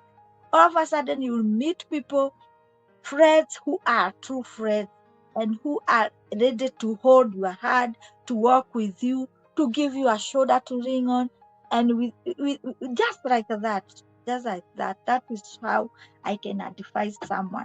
Never feel that you are lonely. Never feel that you are forsaken. Never feel that people are rejecting you. But because at the end of the day, even if my own people will reject me, by the end of the day, me, I will still stand, because now I have my own life to live. They have their own life to live. So if they don't, they reject me. If I knew that those days, if I Mm, knew, even if community reject me, even if my own people will not see me like anybody, and I stand firm and said, I will stay here. I will not listen to the voices which are coming outside, but I'll be listening to myself. I know I could stay there at that time. But because I opened my mind, my eyes, my ears to those who are looking at me, those who are speaking about me, and what is happening with me, that is when I decided to make a long decision. So when you decide to listen to people, or to listen or to what people have done to you or have rejected you, or to your loneliness, it will make you feel, make a bad decision. But when you say, yes, this is what has happened, hey, this is my life, it has to move on. So God help me to be me, and to be me, and to love me. Be me, love me, and be me. That way you will be able even to be with other people. You see, when you don't even, you feel that loneliness, you even don't want to relate with other people. And people mm, there, they may even be laughing you, but you don't know, because you don't want to relate with these people. You just want to, you see that everybody has rejected me. Now it is me, and I am meant to be lonely. Let me continue to be lonely. That's what I can advise someone.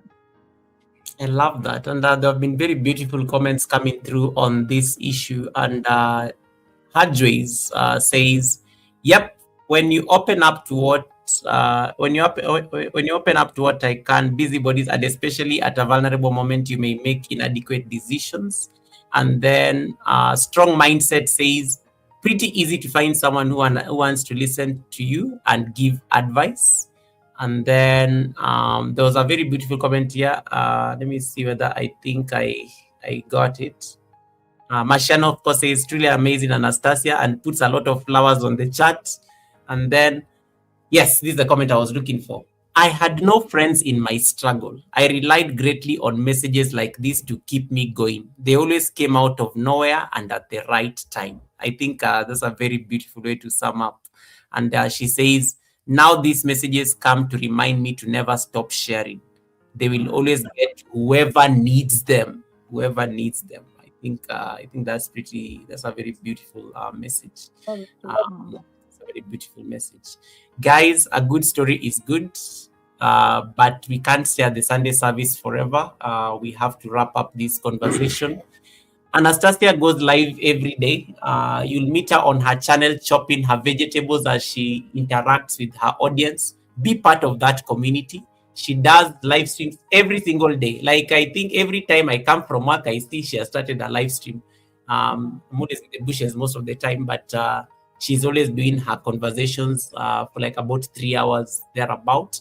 Occasionally, she may take you to the farm with a pop-up live and things like that, but she's amazing. She's amazing. She's one of those people you want to have a conversation. She's funny, by the way. Despite us talking about very heavy conversations like this, you can also laugh a lot. There are always a lot of jokes there going on that chat So you want to be part of that. In case you forget about, you think I have receipts, go to Anastasia's live stream, then you'll find out about proper receipts. That sometimes she even has to beg people not to come and tell me because I'm going to make a big deal out of it. She always has to tell, "Guys, we are going to Goga, but please don't go and tell him that I said this." And sometimes I get to know these things either way. So thank you so much, everyone. Hey, Joe Delany, welcome. We're just like wrapping up the conversation. Simone TV says, "Anna, you have truly blessed me today. You have truly blessed me today." And then Raga says, "When you have bad times struggling in life, that is when you realize who your real friends are." Guys, remember the pink and gold. I think Novelty got it. Was it Novelty or Dr. Stella got it correctly? The pink and gold hearts. I want you to do me a favor. In case you have not yet connected to Anastasia and you're on my live stream, I want you to go and put those pink and gold hearts. Can somebody put for me those things so that I can highlight them on the chat? Because some of us, I think, are so colorblind, we never even know what we are doing. Yes, Wamuyu, thank you. Those ones. The pink and gold hearts. Those are our favorite colors. If you have not yet given Anastasia a thumbs up, I want you to jump over to her live stream right now. Don't go and stay there because she'll raid you back here anyway. I want you to jump over to her live stream. Go and don't not on my look at these people. They are not following instructions. This pink and purple, pink and gold hearts. I want you to go and put them on her live stream, not mine. I like how they're typing them very fast on my live stream. Listen, get out of my live stream right now. Copy paste those pink and gold hearts. Let me see that I can paste them on my chat. Copy paste them and then go drop them over at Anastasia's live stream right now, just to confirm that you've given her a thumbs up, because she's now going to sign off. And then as soon as she signs off, I will ask her just to at least have a small prayer for us, and then we'll release her. So before she does all those things, I want you to make sure you are on her live stream, because the moment her live stream ends, she's going to throw you back here so that I can do maybe 1 or 2 announcements, and then I will send you on a raid.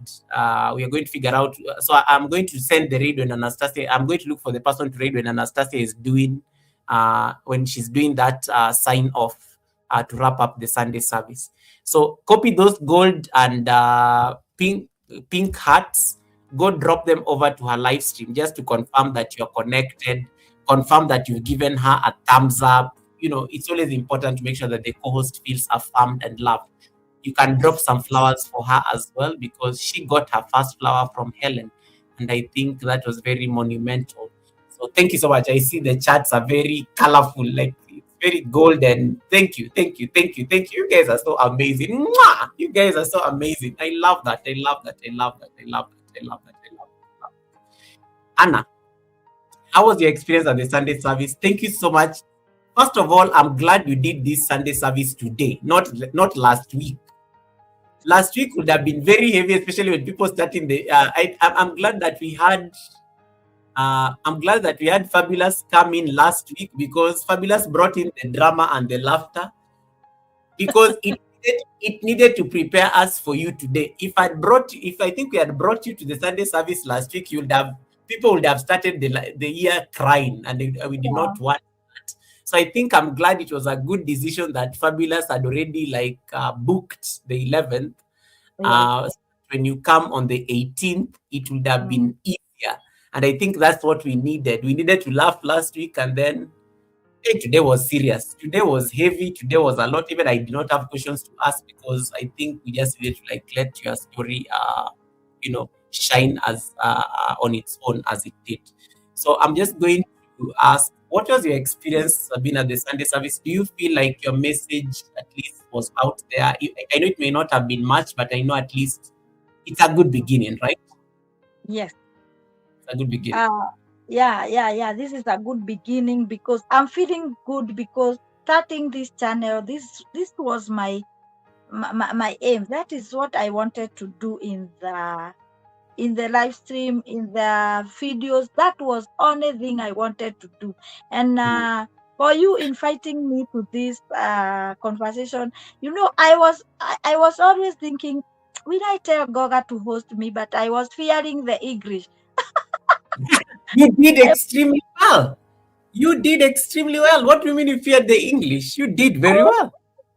Now, I said before, I was thinking of telling you, Koga, can I come and give my story? But I was here, hey, how this English I will not be able to, to do. But I thank God that you decided to invite me and to host me.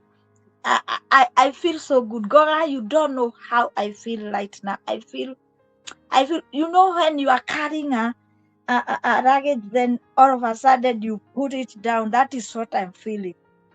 That is what I'm feeling. I Because like there was some time I needed to speak out, but I could not speak out. But this time that I can speak out, you know, there is that time I was going throughout the YouTube checking for story, sad story, and watch those story. And when I watch those story, I was like, this story it is not even sad. When I reflect mine, I saw this story is not that heavy. If this lady I narrate my story to her, she will come down and know that she has gone through nothing. And I was like, how will I tell you?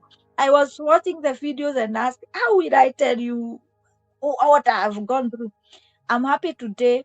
At least I have shared to someone, and I have shared my life story, and I'm happy. I'm happy, God. I feel so good this evening, and I thank everyone for even listening. It's another thing. And everywhere, my friends, my people, anytime know that I'm ready to answer you any question. Even when you find me at my channel, feel free to ask me any question. And then maybe I'm ready to, I answer every question mm, as long as you come and ask. I don't have any problem with answering questions because Goga, people fear to answer question or to tell people what they have gone through because they are still living in the past. Don't yeah, live in the past, live in the present. And when you give people your past, you are not living in the past. It's like you are sharing now. You are sharing because you have already moved on. I'm grateful today, and I'm happy. I feel so happy because you have made what I have started to become a reality today. I love that, and I'm glad, and that is really the goal of the Sunday service, to shine a light on these stories that people may not hear, And I think you did Thank you, extremely, Pastor. yeah, you did extremely well, and I'm glad that we had you today to be able to just share your story, Yes. and I like how you are authentically and beautifully you. You said something during the interview that. That person helped you become you again. I really love that statement. And I think that's one thing I'm not going to forget this entire week. Yes. And thank you for sharing your story, raw as it was, sad as it was. At some point, I think everybody was carrying tissues on the chat, and then at some point we start laughing. I think it was like it was quite a full flow, like what he and healing is never like a straight line. Healing is like that. One day Yes. you are here, then you go back down, then you are going backwards, then you are moving ahead. I think that is how the chat was like a reflection of the healing process, and I think you are the best person who needed to actually bring out that very clearly and articulately as you did. Congratulations on your monetization as well. I think well done. Thank you for coming back to YouTube and taking it seriously. Well done on your monetization and getting into the YouTube Partner Program. Guys, you may not know, but Anastasia got monetized. She got demonetized and then she got monetized again. Yes. That is a story. You can go ask her that what she did and now, Mhm. like, yeah, why she's like laughing now if she remembers the joke. She got her channel monetized, and it was quite a journey, and it is possible. I met Mm. Anastasia when she was not. I told you we got Anastasia to 100 subscribers, 102. We got her to 102 subscribers before she lost her phone and disappeared. And then she Yes. came back. Now look at where she is. She's in the YouTube partner program. She's like she's on a note of like 3K plus, and the channel is growing like in leaps and bounds. She Mm. has found purpose, and the Anastasia Blessed is now like a platform that has a purpose. It's not just a secondary source of income, because it's also a business in a sense, yeah, Mm. but it's also like a platform where she fosters this kind of conversation. So thank you for sharing your story. It was a very heavy and delicate story. Even I was not so sure how I was going to approach this story when I was preparing, because anytime a guest is coming to the Sunday service, I like preparing, I like getting to know their backstory. On your channel, you did not, your birthday is the one that helped me frame the story, because I think your birthday is where you actually went on a whole 40-minute conversation about your story, and that's Yes. where I was able to pick the story. But the other videos were just on farming. I'm going to the farm, I'm getting vegetables. Yeah. It could not come out very well, but I think for you having me MC your birthday, I think I knew, yeah, she has to come to the Sunday service. And Yes. I'm glad that the people were so happy to see Anastasia at the Sunday service. We do hope we did this show justice. And you definitely, I think you did extremely well, as everybody on the chat is saying. The last assignment I'm going to give you, I'm going to put you on a solo layout so that you can do your sign off. You can take about 2 minutes, and then maybe do for us. It feels nice. You're a prayerful human, so do a closing prayer so that you can bless everybody for the week and whatnot, and then we'll be able to release you. And the people are on Anastasia's live stream. Don't worry, she will read you back. I will end her live stream as soon as she finishes what she's saying and the prayer, and then she will read you back here for like a quick chat, and then we are going to figure out we are going to read after this. Please, any of the mods, type for me the read command. Goga, Anna and Goga read. Anna and Goga read. I don't know, figure out the colors, purple and the pink and the gold. There's so many things going on there, but whoever types that first will figure it out. Okay, Anastasia, over to you for your sign off.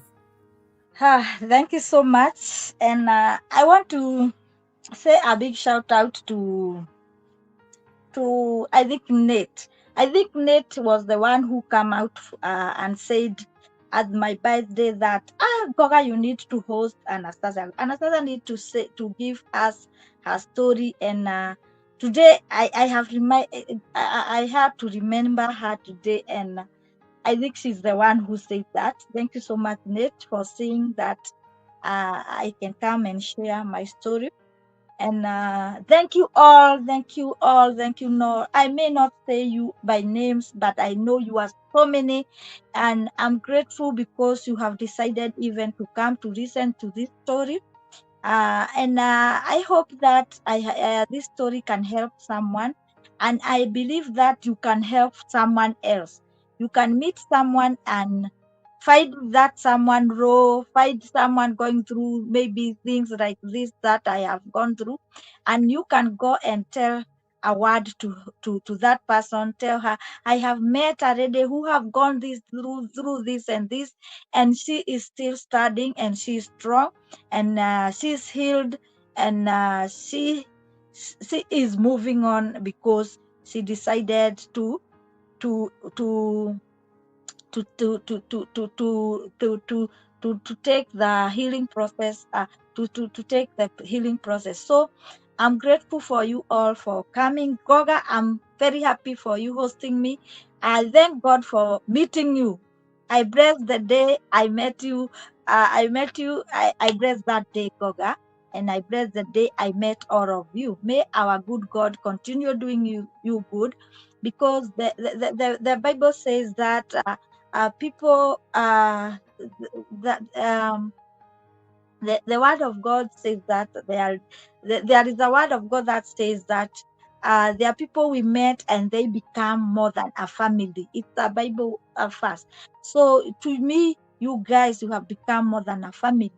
You see now, you can see me well because some people some of you decided to support me in their own way, and I thank God for everything. So I'm going to pray so that we can hand over to Goga. I hope Helen have set the raid to Goga so that we can go there to Goga as we end. I'm going to pray. Even me, I'm coming back to the chat from Goga. So everyone, we are going to Goga so that we can finish and go to and take our raid together to go and support someone else. You are welcome always to my channel, and God bless you so much. Let us pray. Our Heavenly Father, I come before you this evening, O God. Thank you for whom you are. Thank you for how you have taken me through this journey. And I thank you because today you have helped me to share this story with a lot of courage and without pain, O Lord. Thank you for taking away all the pain. Thank you even for giving me audience and people to listen to this story. Thank you, Lord, if you have helped someone to listen to this story. If there is someone may be going through something, oh Lord, I pray that you work on that someone, and Lord, make that someone to heal and to forget whatever, and to be free like the way I am free. Like the time the person will be speaking about the story, she will be or he will be laughing and be happy. It will be like a joke to him or to her. Lord, I give you all the glory for the people you have given us. Lord, I give you all the glory for Goga. I give you all the glory for the community that you have given us, oh God. We all have come from different places, different countries, different continent, oh Lord. But you have joined us together and you have made us one. Thank you, Lord, for doing this. And I pray that, Lord, you will continue giving us love that is unconditional love, oh God. Help us to love one another. Help us to forgive one another where we can be wrong. We can be wrong to each other. Lord, help us to forgive. Oh Lord, uh, give us uh, give us unity that no one can broken. Join us together and give us unity that no one will come and between us, oh God, as a community. I give you all the glory for the Goga and the work he is doing in this community. I give you all the glory, and Lord, you will continue giving his strength day by day so that he can be able to even to teach us the classes he teaches us, even to host people, so many people, and Lord, so that those people can reach others through him, oh God. I give you all the glory. And Lord, I pray that you will be blessing his working out.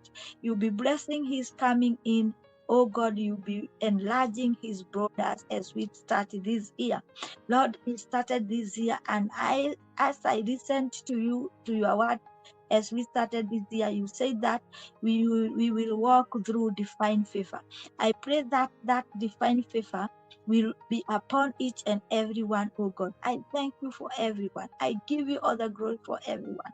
Lord, as we are going to wind up this conversation, this meeting, Lord, I want to invite your presence as we go to support someone else. Lord, we pray that your presence will go with us.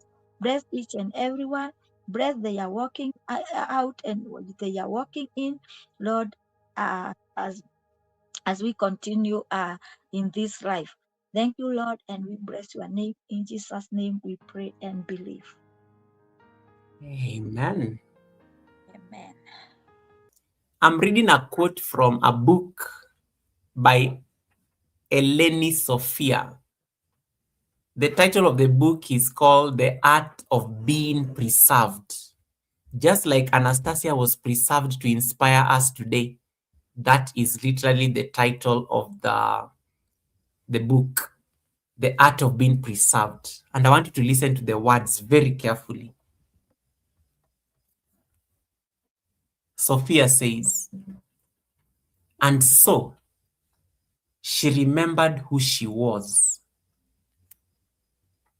It's easy to forget your values, your beliefs, and boundaries when you've been in situations that made you feel like you had to shrink to be accepted. I hope you never forget the woman who lives at the heart of your being, or the man in this case. You are never meant to stay in places that made you feel small. Maybe you are meant to pass through them for a while, long enough to remember who you are, but they were never your forever. Oof, that was so poetic. Any friendship, any place, or family dynamic that left you out, dismissed your presence, or laughed at your politeness was never your home. You've been in survival mode for too long, and now it's a chance for your nervous system to reset. Please remember, healing looks different for everybody. Sometimes it is crying, releasing, or purging everything you've been holding in. Other times it's going to Pilates or yoga, drinking your tea, the herbal tea, trying new things, or sitting quietly with yourself and simply just being. It might mean reading a good book, praying, or spending long moments in solitude. Whatever form it takes for you, I want you to know that your healing is valid, even if it doesn't look like anyone else's. You are still evolving. You are still becoming, even in the stillness. God has written such a unique story for you, which means your journey cannot be compared. Trust your intuition on how to move through this phase. Ladies and gentlemen, that is the affirmation. That is the beautiful affirmation from Eleni Sophia's book, The Art of Being Preserved. I'm sure it is very resonant, right, to what Anastasia just said for the last 4 hours. I hope it was, for sure. Enjoy your week. May you find healing in those little moments that you're going to experience as you navigate this the second last week of January. I will see you on Wednesday at the Academy. And to those of you I don't get to see on Wednesday, I will see you next week at the Sunday service. Take care of yourselves. Keep enjoying that healing journey and keep being very deliberate and intentional about that healing journey. God bless everyone. Enjoy your flight over to Diesel.